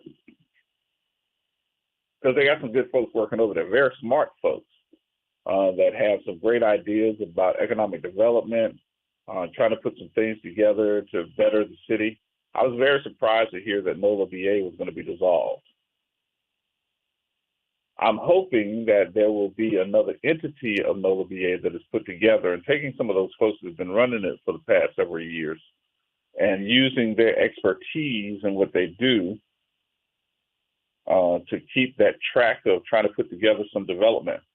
I hosted a television show for NOLA BA in Washington, D.C. 2 years ago, which they aired. Where they aired? They aired in a couple of places. They even aired it. It's online now. And some of the folks that were on that panel, man, they pulled the heavyweights. The president of Tulane, the president of several different Democratic or Republican parties. They also pulled the head of Energy New Orleans. She was there. Walt Leger Jr. You can imagine, if I'm calling these names, these are some power brokers that ended up coming up and ended up being on this television show. I was like, man, why we got to do it up here? We can do this at home. We can do some of this at home. But it was some great questions that I had the chance to ask. As the moderator of that television show, if you do not and have not seen it, you should go to NOLA BA's site on, what is that, on YouTube? I think it's on YouTube. And pull it up. I think it has a lot of their sponsors up first, and I think they're up for a long time, too. They might be up for like 10, 15 minutes before the show even starts, which I thought was pretty bad. Because, you know, once you hear the music long enough and you see the sponsorship board up long enough, you'll be like, that's all they got? You don't even see the show. People ain't going to stick around that long to see it. But it was a great show. I had fun doing it, hosted it. Some important questions were asked, and a whole bunch of stuff was discussed by Tulane University president, the New Orleans Energy president was there, Walt Leger from New Orleans Inc. I could go on and on and on. We also talked to Ms. Sylvester from the Democratic Party. She was there. It was some good conversation, and I thought it was worthy of being posted several, not only just on their website, but on everybody else's too. I thought it was interesting. I really did. So that's why I actually went, not just go to the parties, because by the time we had set up everything as far as the equipment is concerned, by the time that we had went through all the questions, got everybody situated, and we did it in a restaurant, a restaurant off by the other side of the hotel. And doing that in the restaurant, it was a lot of setup and preparation. That setup and preparation, I was tired. I didn't go to all those parties. I didn't go to the ball. I think I went to maybe one party, and those parties were in the middle of the day. That last, after one party was over with, another one started at another time. So it was like one party after the other. They had like 4 parties in a day. I was like, you got to be kidding me. So I didn't go to the ball, and then I was like tired. I had the old man syndrome. I went back to my hotel, kicked off my suit, got into bed and started watching television. By the next thing I know, the television was watching me. That's when I knew. I was like, boy, you done got old. You done got old. Come to find out, I was talking to several folks and be like, did you go? They were like, no, I ain't gonna need it, man. I was just tired. Be like, y'all done got old. Yep. So those were the things that, you had that opportunity to experience. And I would tell you, if you have the opportunity to go. It's a great time for you to network. It's a great time for you to have a conversation with somebody. You're catching them out of their element. This is not their element. The guard is down. You have tickets to go to these different things. You can purchase tickets as well as ask your representative, whoever your representative is, whether it's your federal representative or it's your state representative, because they got them too. Your state representative got tickets. You tell them you want to go or you want to purchase them, and you can get them. Ain't nothing to it but to do it. And if you don't, you'll be sitting back wondering, like, what's that all about? Get them and go. Plus, you get a chance to be a tourist. What you mean get a chance to be a tourist, G? I mean, be able to go, and as you're riding down the street, be like, oh, that's the monument. Oh, that's the Capitol. Oh, here go the federal building for the Supreme Court, the FBI. Let's see, who else you got over there? Oh, you got all these different monuments, the Lincoln Memorial, all those different things that you see on television is sitting right in your face. And you get a chance to be a tourist. You get a chance to go, walk up on them, and see for yourself. Now, I will tell you this. Usually during this time of the year, it's cold. I was talking to my folks up north yesterday, and they were telling me that the average temperature was, I think, like 15 to 18 degrees, and the high is maybe 24. So it's cold.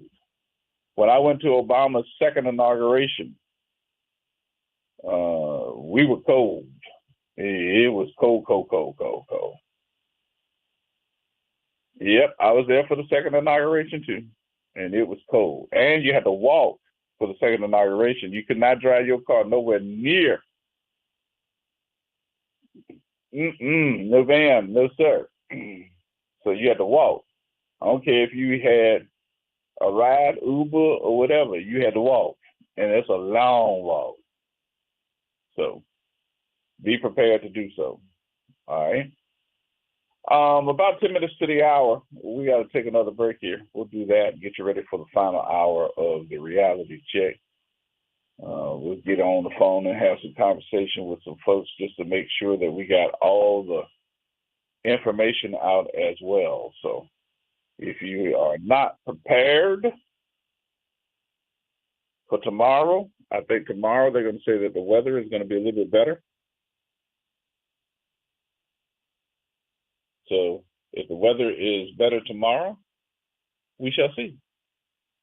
We'll go over that too. All right. Everybody hold tight. We got to take a break here and we'll come back, have some more conversation with you in just a minute.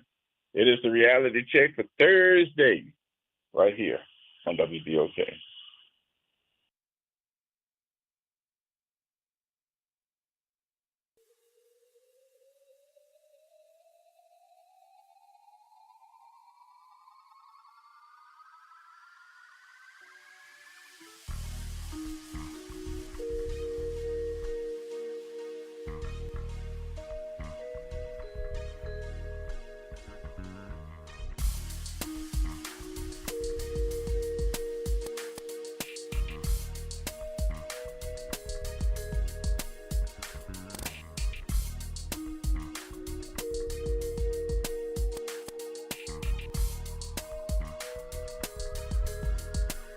AURN News. I'm Ebony McMorris. The fight over President Donald Trump's executive order ending birthright citizenship is heading to court today. A hearing is scheduled in one of 5 lawsuits challenging Trump's order, which strips U.S. citizenship from children born to non-citizen parents. The lawsuit, brought by Democratic officials in Washington, Arizona, Illinois, and Oregon, argue that the order violates the Constitution's 14th Amendment, which guarantees citizenship to anyone born on U.S. soil. The plaintiffs say the order could leave over 12,000 babies born in the U.S. each month, many in black and brown communities without citizenship, putting them at risk of becoming stateless. These children would lose access to critical benefits like Social Security numbers, Medicaid, and the right to vote. Legal experts say the order challenges long-standing Supreme Court precedent, with one lawyer stating the Constitution's language is clear. This is unlawful. For AURN News, I'm Ebony McMorris. Hey, this is Steve Poston. Be sure to listen to WBOK 1230 AM every Saturday morning at 10 a.m. and Sunday evening at 5 p.m., bringing you the best Southern Soul barroom music with the Southern Soul Weekend Party Mix, hosted by me, of course. I'll be playing your favorite Southern Soul music by artists from all over the South, right here on WBOK 1230 AM or online at WBOK1230.com. The station you listen to longer. Listen to longer. Listen to longer. Welcome to Chemical of the Month, a service of the community scientist and Rise St. James. This month, we're focusing on lead, a heavy metal that's dense, soft, and poses serious health risks.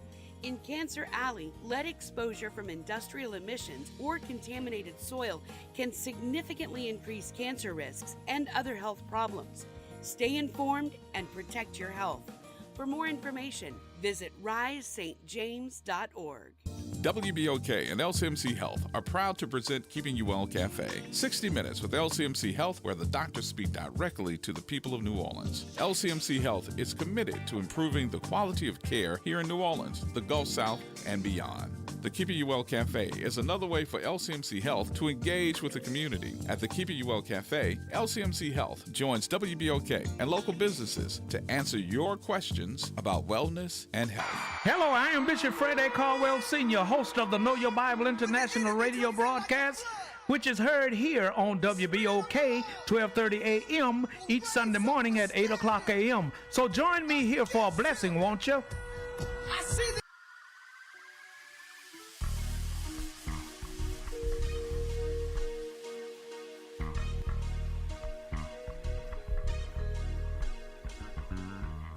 Who bring the power to the people, partner? Who bring the power to the hood home? Hey. That's that. Tune into the reality check. Look. Who bring the power to the people, partner? Who bring the power to the hood home? Hey. That's that. Tune into the reality check. Look. All right, folks.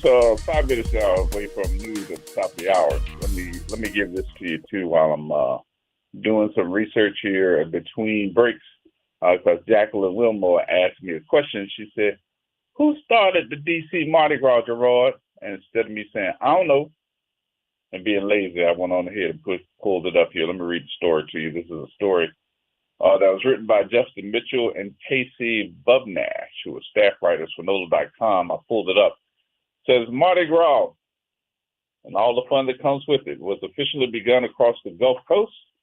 But another carnival celebration is in our nation's capital, is also around the corner. Every year, Louisiana lawmakers, lobbyists, and business executives meet in Washington, D.C. for a condensed and slightly more politically correct version, that is, of Mardi Gras, a tradition that has been carried out for more than 70 years.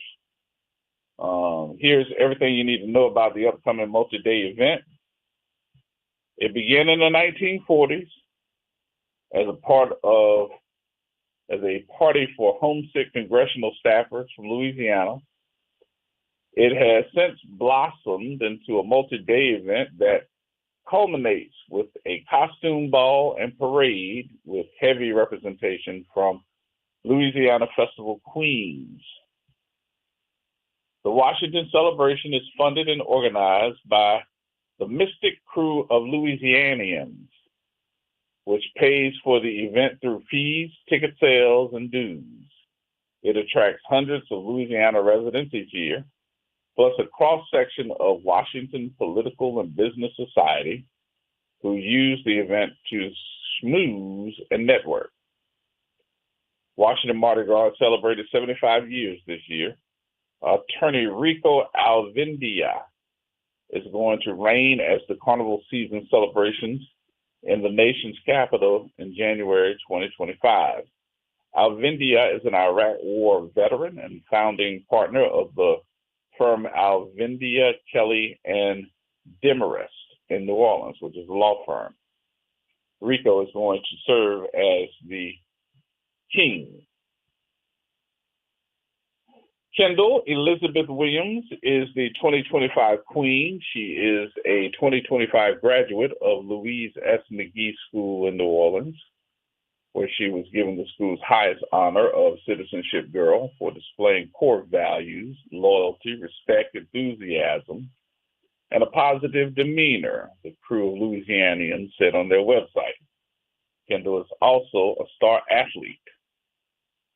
The crew said that U.S. Representative Troy Carter, is chairman of the festival, has made the selections.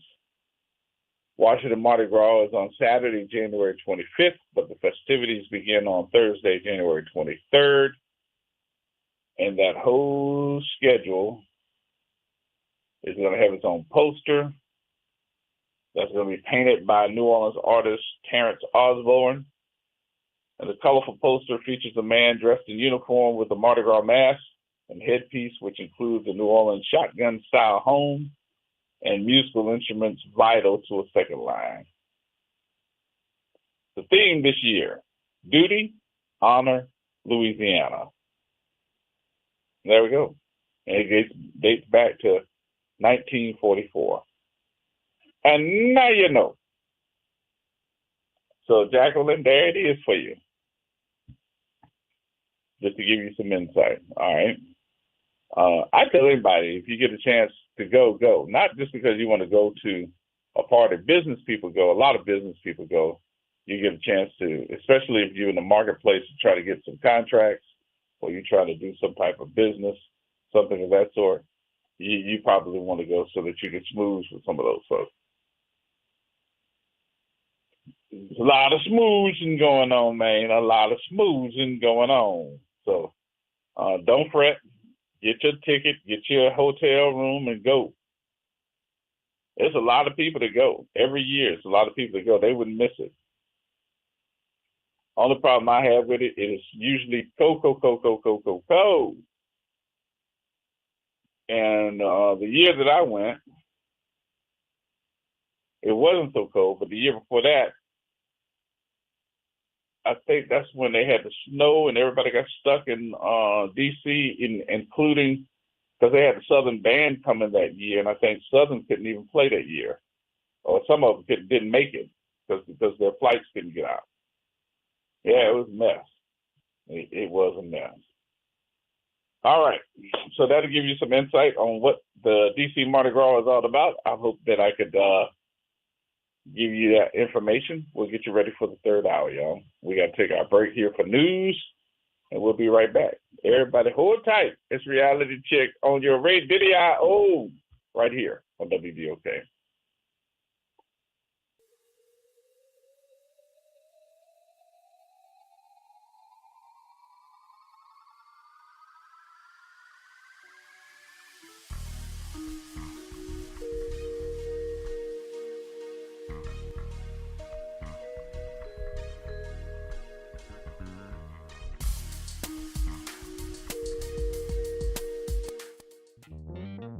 Have you heard the secret of what New Orleans is talking about?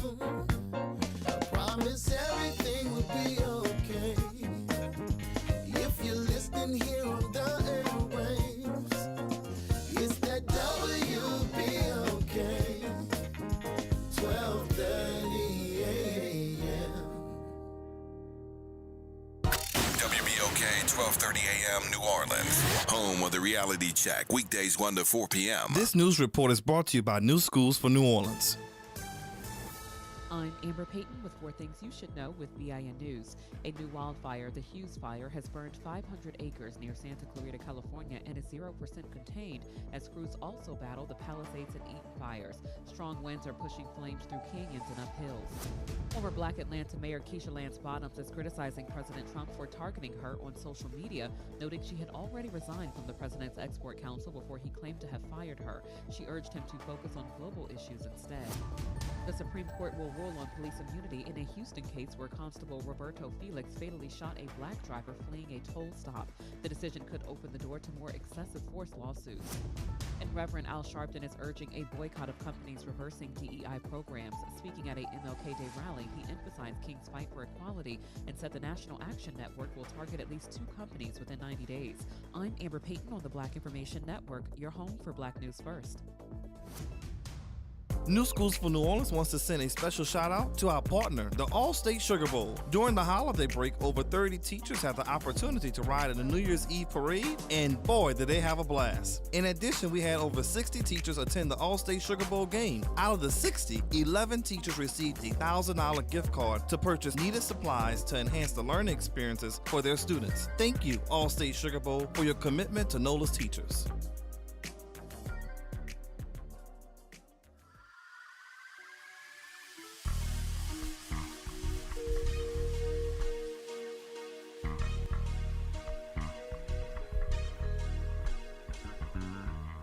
Who bring the power to the people, partner? Who bring the power to the hood home? Hey.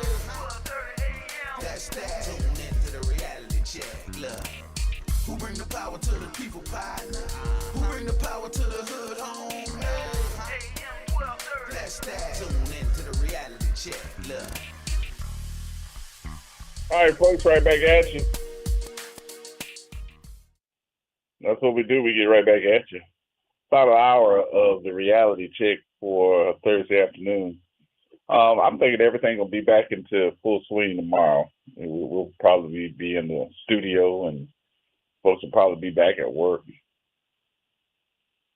I'm hoping that everything will be back and pretty much back to normal, as normal can be right now anyway. Get some warmth in here this weekend and make sure that, you're paying attention to this weather. Because one minute you cold, the next minute you warm, and you're walking around, and the next thing you know, you sick. Don't get sick with this weather. Stay steady. Stay steady. I was looking at this article. There's an article that is out that is talking about Keisha Lance Bottoms, former mayor of Atlanta, and she was on the presidential council for Joe Biden. Why in the world? She's former mayor of Atlanta. That's number one. Why in the world has Trump singled her out to tell people that he has fired her? Former mayor of Atlanta told the new president that he was a day late and a dollar short. The first 24 hours of President Donald Trump's second term have come with a flurry of executive actions, including orders restoring the death penalty and reversing President Joe Biden's executive order advancing racial equity throughout the federal government. Just after midnight, following a series of inaugural events on Monday night, Trump took to a social media platform, Truth Social, to announce personnel changes to several presidential councils and wrote in big capital letters here, "You're fired," wrote the former host of The Apprentice. Former Atlanta Mayor Keisha Lance Bottoms was among the first names Trump announced to be terminated from their posts. Bottoms was appointed by President Biden to serve on the Presidential Export Council, a national advisory committee on international trade. Though it is not surprising that Trump focused on Bottoms, a former Biden White House senior advisor. The newly inaugurated president's move to fire the political appointee was too late, as Bottoms had already quit the position. On Tuesday, Bottoms took to Instagram to share a letter of resignation she sent to President Joe Biden on January the 4th. In anticipation of the transition of the administration, effective January 20th, 2025, I am resigning as a member of the President's Export Council. Thank you for the opportunity to serve, Bottoms wrote to Biden. Following Trump's after-hours Truth Social post, Bottoms slammed President Trump for being a day late and a dollar short, she added. You can't fire someone who has already resigned. Of all the things happening in the world, not sure why I am on Donald Trump's mind at 1:30 in the morning following his inauguration, but I count it as a badge of honor, said Bottoms. She continued, I do hope that this attention to detail will be much more than when it seems or comes to world affairs. There are real issues that need attention across the globe. Mark Miley, an Army general who served as chairman of the Joint Chiefs of Staff under both Presidents Trump and Biden, was also fired. He was fired by Trump in his late night post. Miley, who clashed with Trump during his first term, was appointed by Biden to the National Infrastructure Advisory Council. And Trump also announced the termination of Brian Hook from the Wilson Center for Scholars and Jose Andres from the President's Council on Sports, Fitness, and Nutrition. Though as president, Trump has the authority and discretion to appoint and unappoint as he pleases. Bottoms noted that there are far more important matters the 47th Commander-in-Chief should be focused on.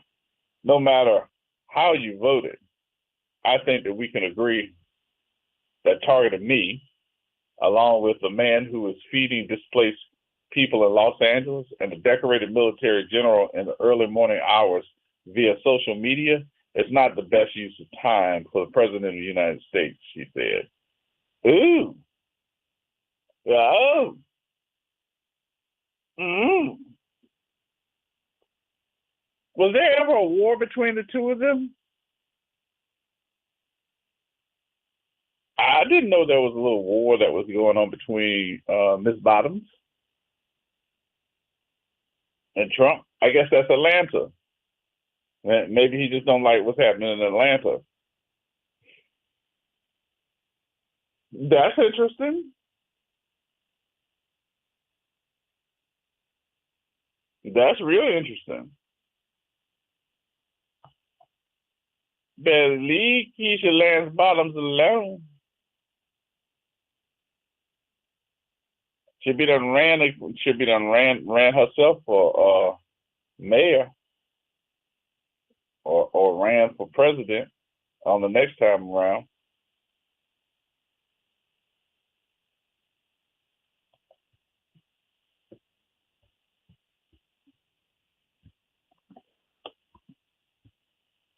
I am writing something up here.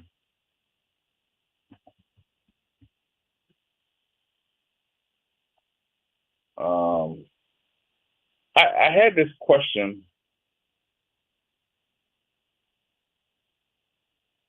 that came up, and I said, I don't know, but I'm gonna find out. And that was, could he run again for president in 2028? What the Constitution says. Some of his supporters are wondering, is there a chance that he could run for a third time? President George Washington famously chose to bow out after 2 terms, but Trump, 78, might not be so keen on doing so. His base might spur him on to run again at the age of 82. Could we see the 45th and 47th president become the president once again in 2028? That is the question. But under the current law, now here's the Here's the one that we need to be paying attention to. Under the current law, he cannot run again. Ratified in 1951, the 26th Amendment of the United States Constitution prohibits one person from serving more than 2 terms as president. This is the case with non-consecutive terms. The only president to ever serve more than 2 terms was Franklin Delano Roosevelt, who served 4 terms from 1932 to 1944. The amendment was passed 2 years after Roosevelt's death. Unless the 22nd Amendment was repealed or altered in any way, there is currently no way for Trump to serve another 4 years in 2028, according to the Constitution. He cannot.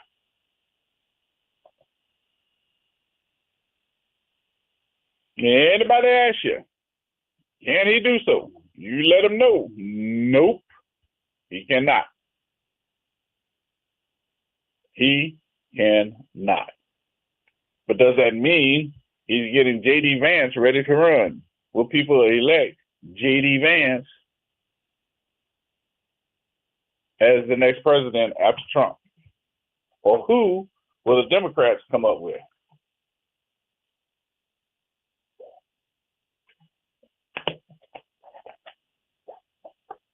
Or do you think that they will be ready for a woman?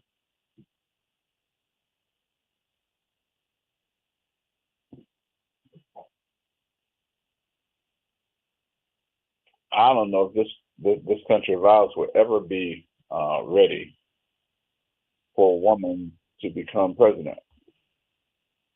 Sounds pretty bad, huh?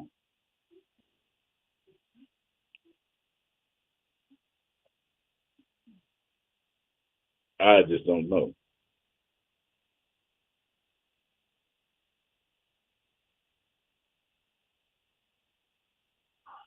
Black, white, it don't matter. I just don't think that the United States is ready for a woman to become president.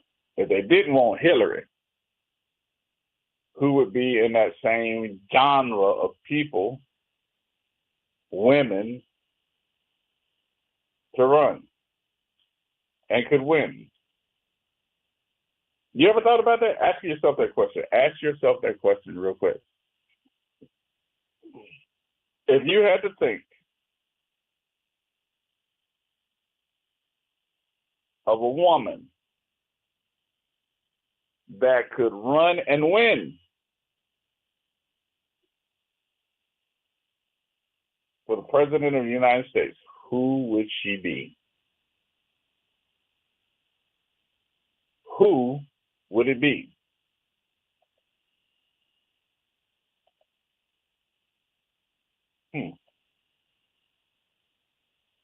I ain't never thought about that one, Leroy. Who would it be? A woman that could run for president of the United States and win. I ain't say black woman.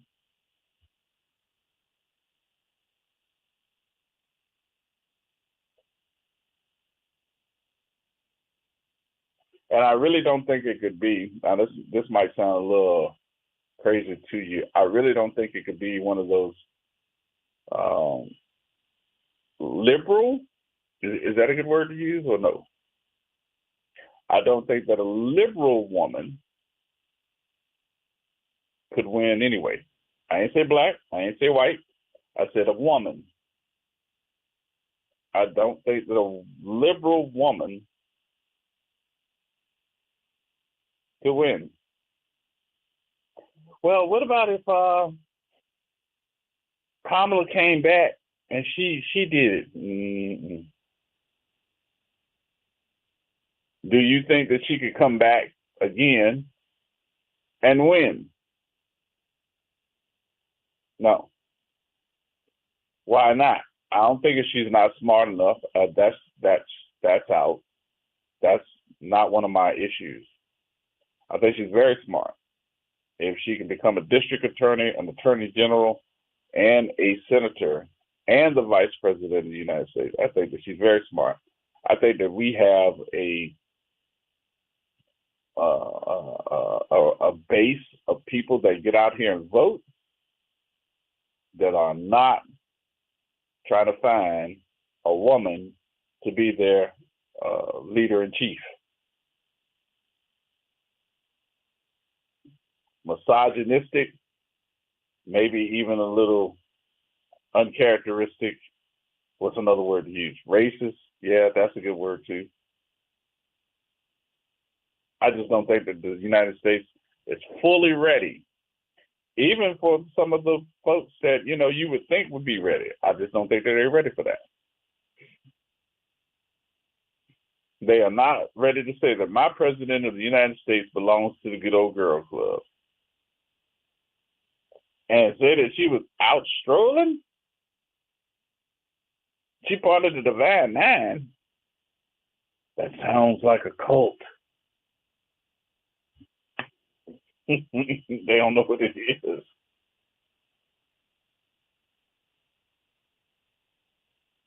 They don't know.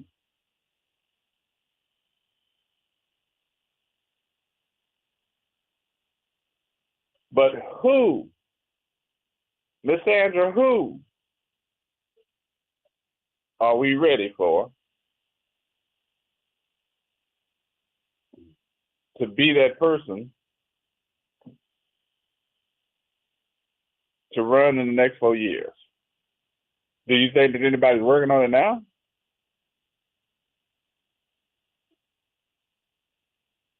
Who is it?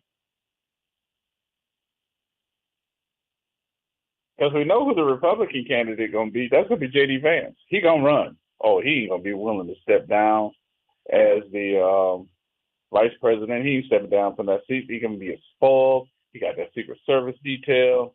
His wife's going to be up in there. Yeah, he's going to run for president in 4 years. Does that mean he's going to be smart enough to do so? He going to have the look. He's going to have all these situations that Trump's going to bring him into.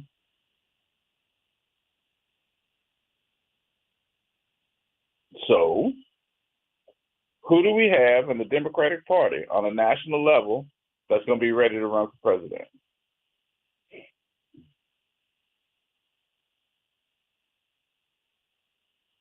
Do we have, as a community, the gonads to be able to vote for another person of color?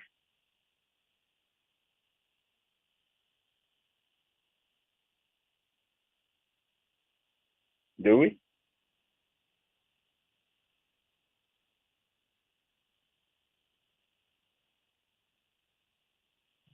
I don't think so. Barack Obama was our first.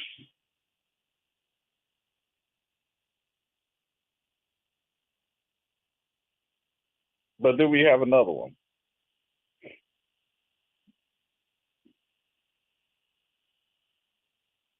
Now I need to think about that. Who's going to be, in 4 years, that next person that we can put up to run for president of the United States?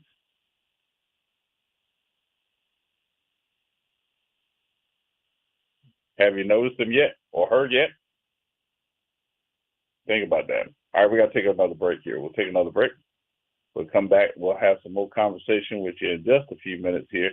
And don't forget, at 4 o'clock today, it is the Sports Report. We're live, but we're in a remote location, and that's okay. My remote location in my living room. As we do the show for you today, because they're telling us to stay indoors. All right, but we should be back on tomorrow. You can also call in, though. The number is 504-582-9422, so we can get you on the air. More coming up, y'all. Everybody hold tight. It is the Reality Check on WBOK, 1230 a.m.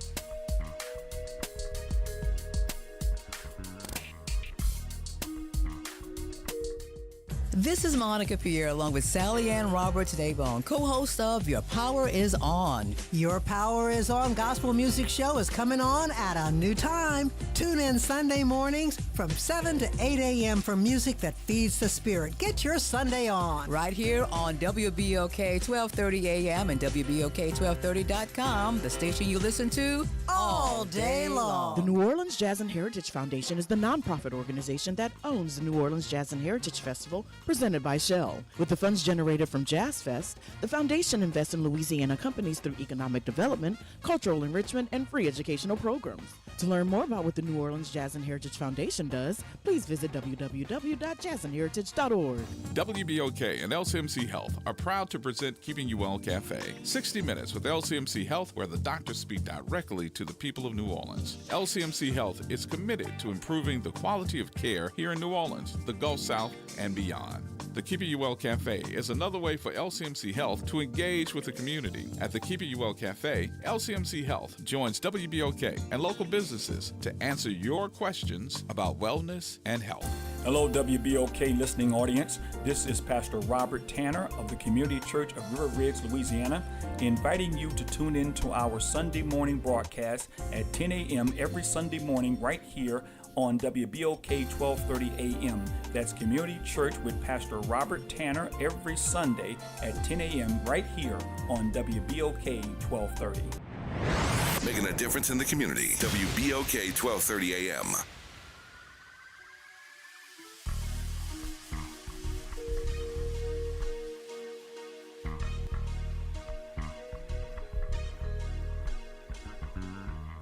Who bring the power to the people, partner? Who bring the power to the hood home? Hey. That's that. Tune into the reality check. Look. Who bring the power to the people, partner? Who bring the power to the hood home? Hey. That's that. Tune into the reality check. Look. All right, folks, welcome back. Welcome back. Don't forget today at 4 o'clock, we've got the sports report for you. Before break, I was talking about who do you think is going to be that person that will be able to say in 4 years that we've got you ready and you ready to run. Run, Forrest, run.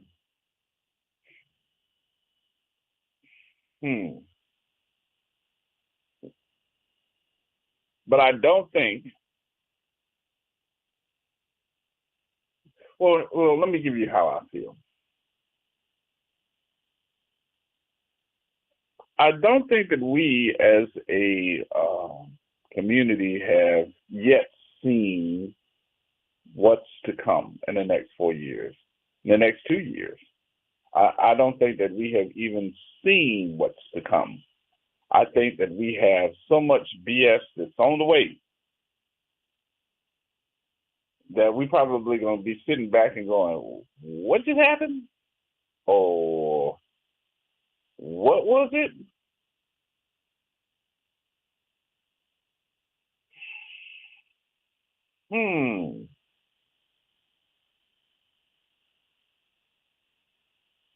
And with that being said, I don't want us to be behind the 8 ball. Asking that question, what just happened?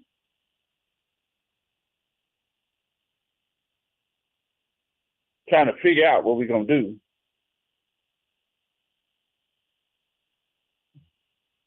Later. I'm going to be a little critical of the Democrats right now. I'm going to be a little bit critical of the Democrats. I think the Democrats got to get their stuff together. I not only think that they got to get their stuff together, I think that they got to at least have some kahunas and start putting themselves in a position of authority instead of one of being receptive with the hands up clutching the pearls. What had happened was, no. I'm so tired of seeing what had happened was, no. Am I wrong in saying that? Am I wrong? I think I'm wrong. Forgive me if I offended anybody, but I'm so tired of seeing this. No. I need to see somebody back there with some kahunas, some big hairy ones, making some decisions, and those are decisions, you got to stand with them and push them.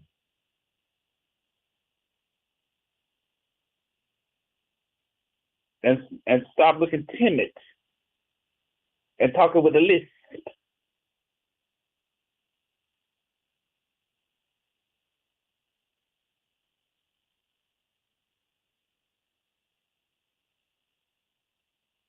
I'm trying to be nice. I really am trying to be nice.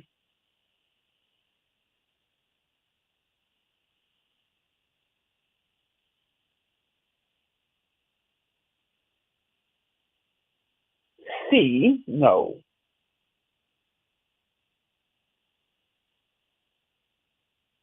I need to follow somebody that's going to be able to lead, not somebody that's skipping.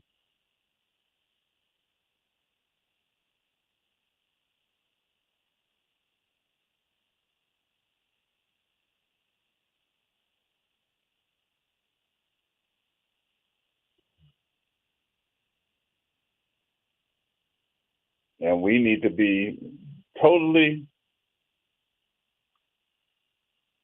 behind the person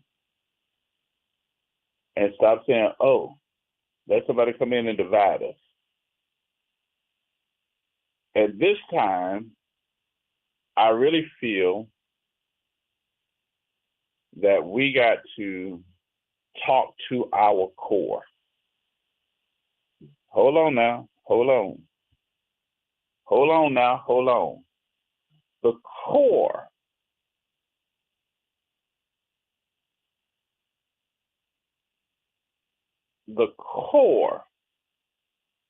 has got to be somebody that understands us.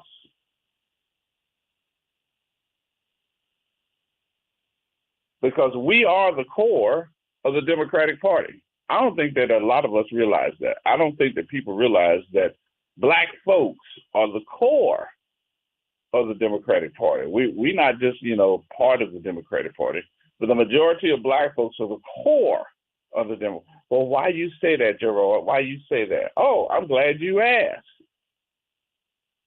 I say that for two reasons. Number one, they do anything to stop you from voting. They do anything, say anything, put any different laws up so that you won't vote. Why? Because they know you're the majority of the Democratic Party. That's number one. Number two, if you weren't the core of the Democratic Party, how come when the Democrats get in some type of problem, the persons that usually serve them and save them are us? Hello? Hello, somebody? Can you hear the words that are coming out of my mouth? So I'm going to do anything if I'm on the other team to give you false information. I'm going to make it hard for you to vote. I'm going to put some stuff into the atmosphere to make you go, whoa.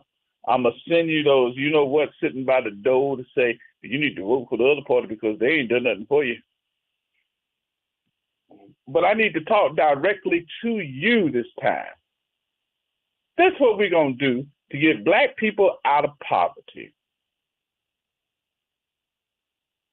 You're going to get your fair share. We're going to talk about reparations.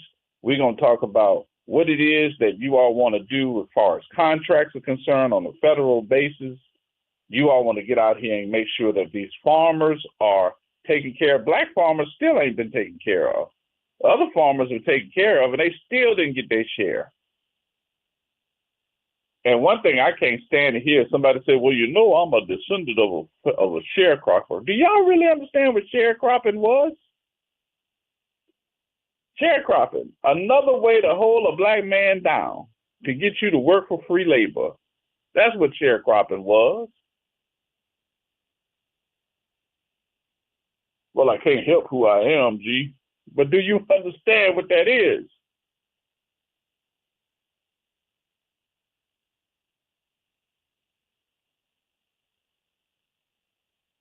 Well, I'm also a descendant of a slave. We all are.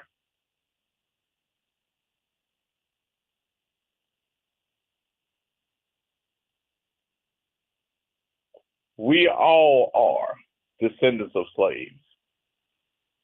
At some point in time, any black person that's under the sound of my voice, you more than likely will find somebody in your family that you are a descendant of a slave. Might not have been your daddy, may not have been your mama, might not have been your grandmama, but it more than likely was your great-grandmama and your great-granddaddy.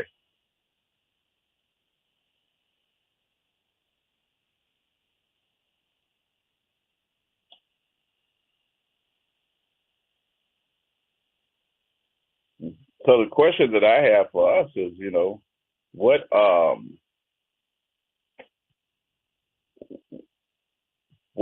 achievements have we made? Think about that. And how many of those achievements are getting ready to go by the wayside because of what we're getting ready to go through with this Project 2025? How many achievements have we made, and how many of those achievements are getting ready to go away because of this Project 2025, and we dormant, we sitting back, we ain't saying nothing. Huh? We ain't saying nothing.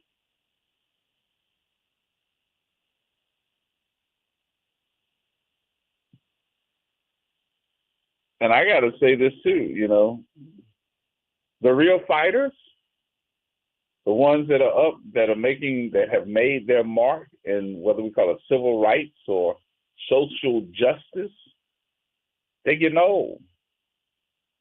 They dying off. Who are the new young people that's picked up the torch?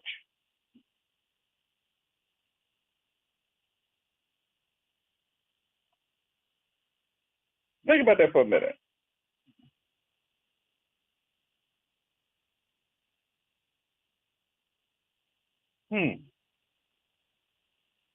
Who are the young people that are picking up the torch from our elders? Who are those folks? Do we have a new crew? Are they being introduced? Are these the folks that are stepping forward?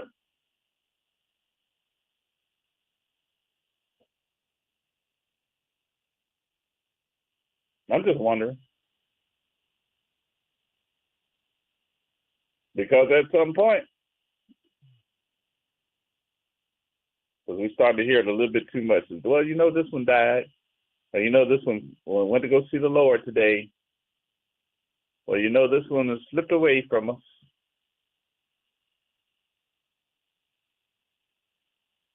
Who are the true fighters? Who are those next people that are up there? Who are those folks? Well, everybody can do their own. Yeah, but there ain't nothing like leadership. Somebody step into place. I mean, it's just like a goose. To me, you ever seen a flock of geese fly? They fly in that V form. They fly like, you know, they're in a V one at the front. When that one gets tired, that's at the front, he falls behind, and the one that's right behind him takes his place to lead. I'm looking for the geese.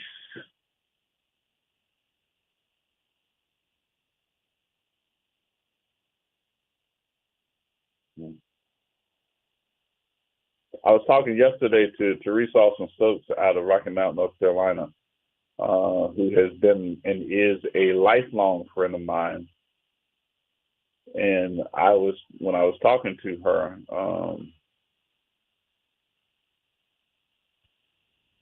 I was listening to her as she was, in her political conversation. She doesn't do it too much, but one thing that I did notice with her is the fact that she wasn't scared. And she took on a challenge that she got a lot of scrutiny for. And what was interesting to me, because I actually left Louisiana and went to Rocky Mount to go see her, to help her out, cut her a couple of television commercials and did a couple of things for her. But one of the things that I noticed in that conversation with her, and also paying attention to some of the things that were being said by her team, and then saw for myself that even some of the black folks aren't congratulatory to see a black person run for mayor. They ended up criticizing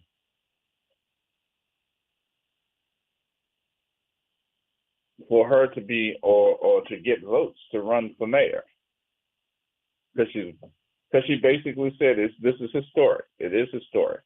An African American female, the first African American female to run for the position in years, ever. And guess what? She did well. I don't think that she told you everything, but I'm gonna tell you. One of the things that I found out in that race was the fact that she made the runoff. It was like 3 or 4 people in that race, and it was her and the current mayor, who was the incumbent that she was running against, and she made the runoff.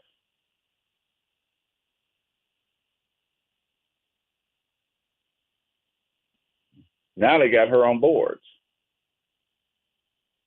But she got so much criticism.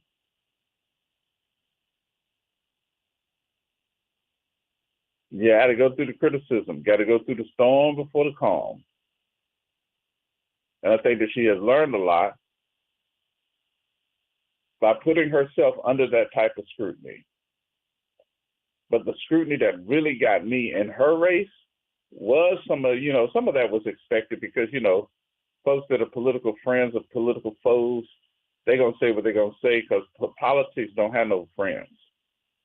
But it was just the black people that are living in that community that were falling in line with the white folks just because. That's what made me go, what? Just because. They even had it on the television. Oh, she don't know what she doing, and your current mayor hadn't done nothing for none of them. Nothing. But none of them. That disturbed me. But it also let me know that, boy, we will sell out quick, fast, in a hurry. And I just had the opportunity at that point in time to tell Teresa, don't give up. Keep going. And she's like, oh, no, I'm not. I plan on keeping going. But I was like, but don't let that deter you. Don't let that get you down. Don't let that just make your whole life change, and none of that. You just keep going and doing what you're doing. Screw them.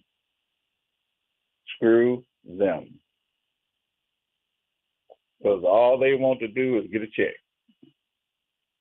They're working for Mr. Charlie, and Mr. Charlie paying them to do that. It's amazing how we don't have unity. Or the unity that we used to have. We don't have that no more. And I think it's because we don't have the collaboratives that we used to have. Anybody thought about that for a minute? The collaboratives that we used to have, we don't have those anymore. We don't have a whole bunch of folks that get together and say, okay, cool, this person for this office, this person for this office. Let's question these folks.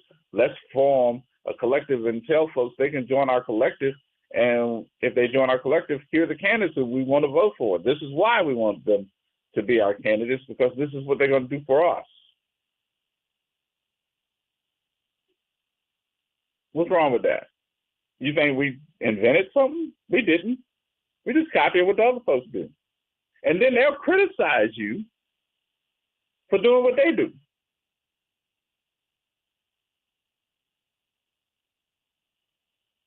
Y'all think about something. Your president of the United States criticized a archbishop in the Diocese of Washington, D.C. because she spoke to him about making sure that you don't do anything wrong to the people because they're scared right now. And she said it as politely as she possibly could. And I thought it was a good ask. And she said, people are scared right now, Mr. President. He got out the church and told everybody that the church was that the service was terrible. She ought to be ashamed of herself. Got on Truth Social talking about the bishop like a dog, and now your supporters want to kill the bishop. A lady bishop. Wow. Ain't that like Jesus? They want to kill her because she told the truth. People scared.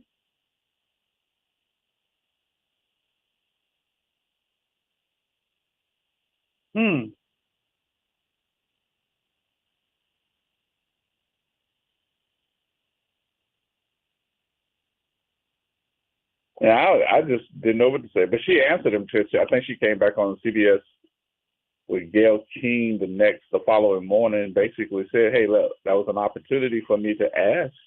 I didn't say anything that was out of the ordinary. A lot of people feel that way. And I was speaking on behalf of them to let the president of the United States know that people are scared right now. And hopefully he'll be able to do something to take that level of being frightened down. I don't know. Black folks, on the other hand, I don't know if y'all scared or what. I guess not. Black folks been through so much.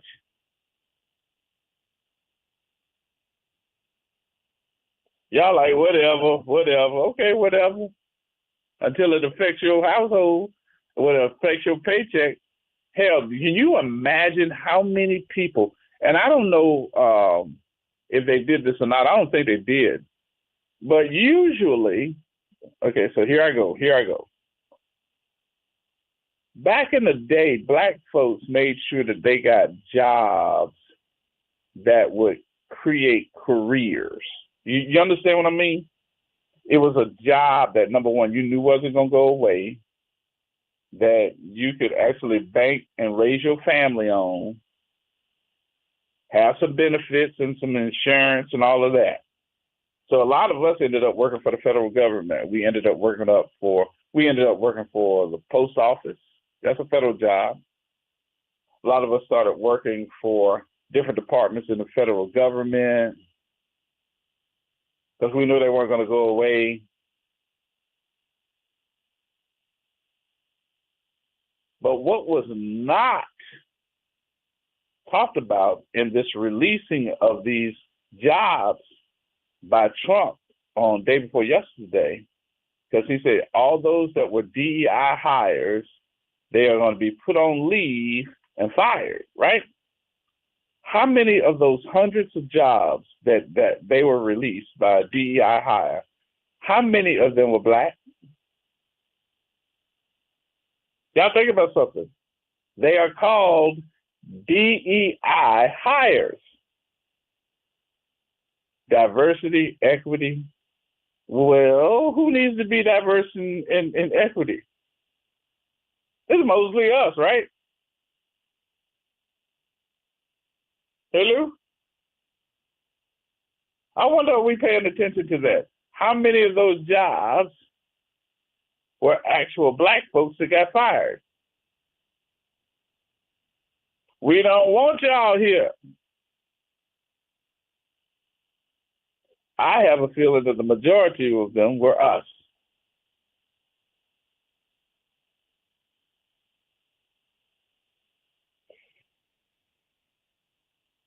But I think that there needs to be a count of how many of those folks that were fired were blacks. Were the majority of them black folks? And do you think so? I do. They didn't say, and I think they didn't say for a reason, because this probably going to end up being discriminatory. I don't know if it is, but I can guarantee you at some point in time, we get ready to hear another lawsuit that's coming up that says discriminatory.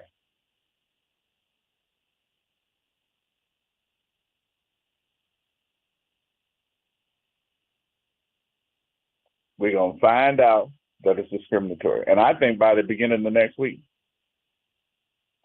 somebody getting ready to get another lawsuit, and they ain't going to be able to do it. And then you got to pay them, put them back in their position, and then also pay them for the amount of money that they lost, telling them to stay at home. It's going to end up being discriminatory.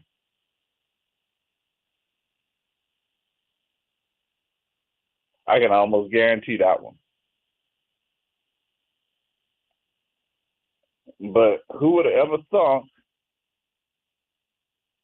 that we'd be going through that?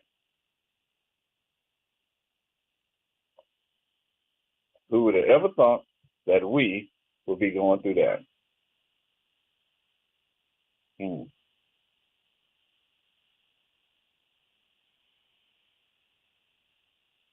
All right, I was still looking for this information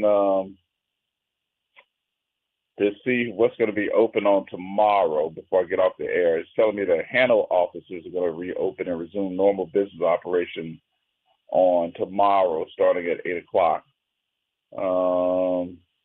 International School of New Orleans is going to be closed on Friday. Classes are going to be resuming on Monday, the 27th. NOLA Public Schools will remain closed Friday. Normal operations to resume on Monday. All district offices will operate remotely on Friday to ensure continued support for families. Louise S. McGee School and Littlegate will be closed. Let's see. Also, Inspire NOLA schools will be closed through tomorrow. They will be closed on tomorrow, too. Alice Hart Charter School, Andrew Wilson Charter School, Dwight Eisenhower Charter School, Pierre Capdeau, STEM, Edna Carr School, Eleanor McMain Secondary School, McDonough 35 Senior High School, all closed through the 24th. NOMA will conduct virtual learning on Thursday, as the campus is going to remain closed. And we don't have anything else as far as Orleans Parish Schools are concerned. They're not telling us anything else. Let me see. Jefferson Parish facilities,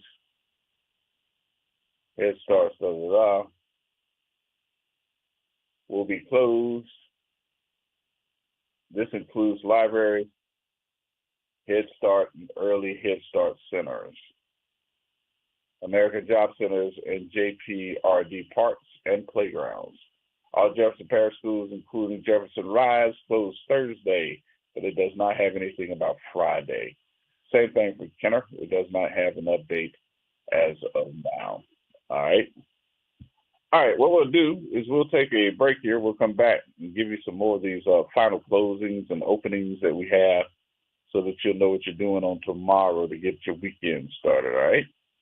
Let's take the break here. We'll take the break and we'll come back and we'll have more conversation to wrap up the show in just a minute right here on WBOK.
Start your day off right. Just getting your day started. Early morning gospel on WBOK 1230 AM. This is the story of the one who, as a maintenance specialist for a historic high-rise, knows that vintage charm historically needs constant attention.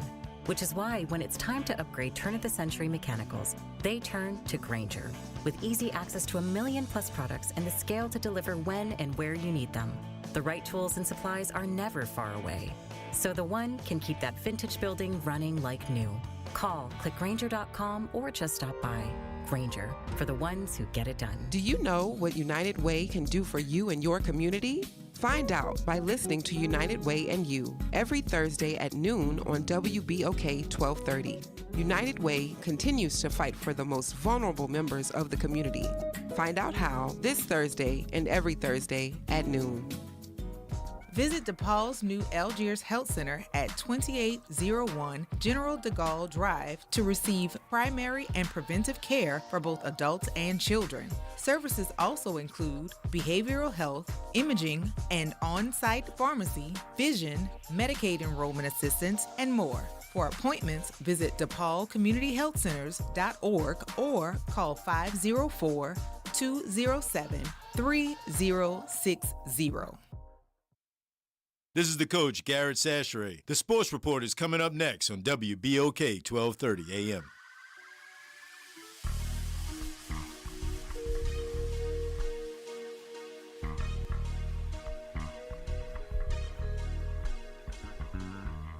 Who bring the power to the people, partner?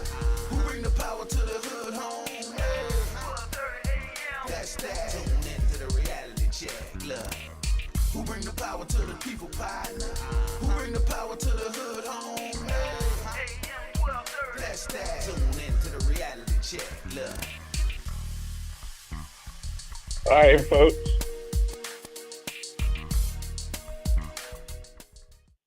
As we get ready to get up out of here, things I hope that resonate in your mind today about some of this stuff. It is important for us, though, to start thinking more open-minded about what's to come. What's to come? If there is no other conversation that you are having, we should be having the conversation about what's to come. What's to come gives you an opportunity to prepare for the future.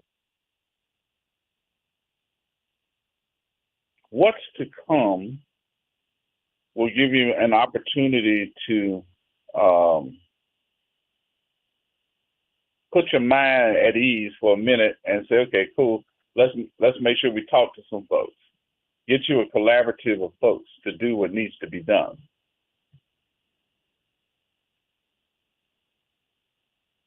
I was talking to somebody last night. I said, I'm thinking about putting this collaborative together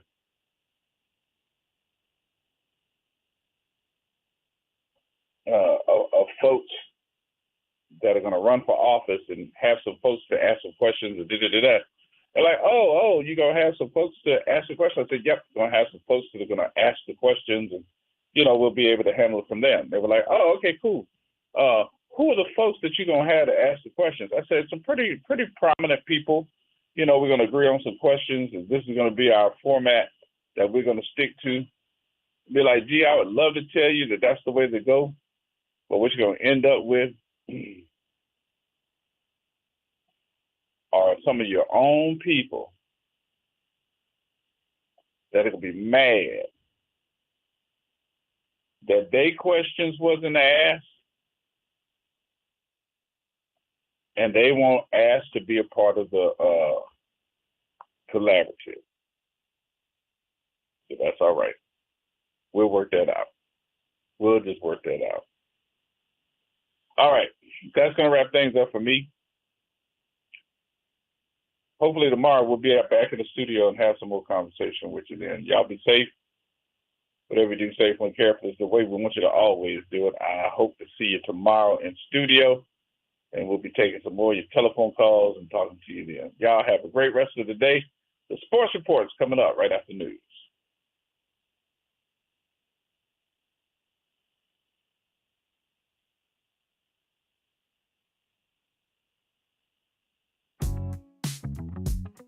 Yo, turn it up. It's Gerard on the air, spitting truth in the booth. We ain't going nowhere. New Orleans City got us hard in the beat, but corruption creeping in, gotta take back the street. But corruption creeping in, gotta take back the street. From the French Quarter vibes to the Ninth Ward grind, he's the voice of the people, yo, he's one of a kind. Talking about the struggle, the hustle, the pain, but with each word he drops, he's bringing power to the game. Gerard on the radio, calling out the lies, bringing light to the dark, keeping hope in our eyes. He's the voice of the people, making changes unfold. In the city of NOLA, we're reclaiming our soul.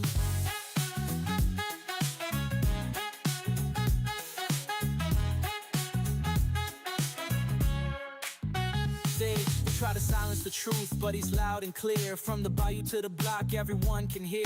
Got the people united, it's a movement, no doubt. With his mic in hand, he's breaking all the clout. City eat the official scheming, yeah, they playing it slick. But Gerard's on the line and he's ready to kick. For the schools and the streets, he's fighting the fight. With a heart full of passion, he's igniting the night.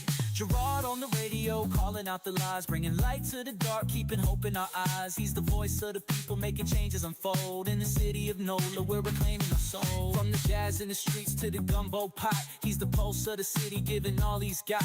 Together we rise, united we stand. With Gerard on the radio, we're taking back our land. So tune in, y'all, let the truth resonate. With Gerard on the mic, we're rewriting our fate. In New Orleans, the power is ours to embrace. Keep it real, keep it loud, let's uplift this place.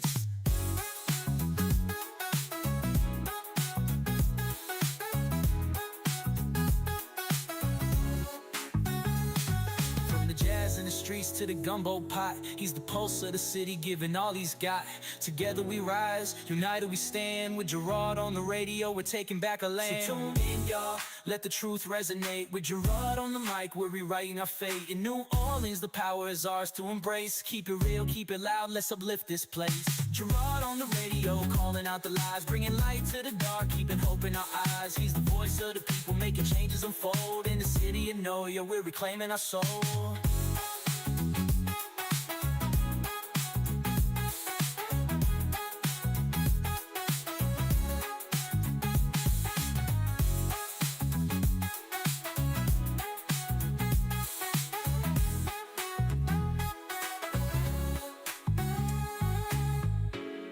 Yeah, tuning out, let the truth resonate.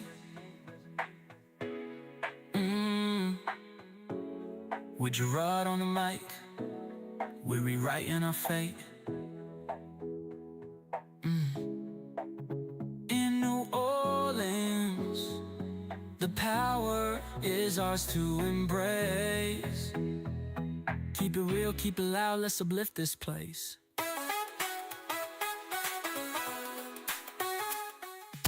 From the campus of Xavier University, Look. WBOK 1230 AM. Go. An Equity Media Station.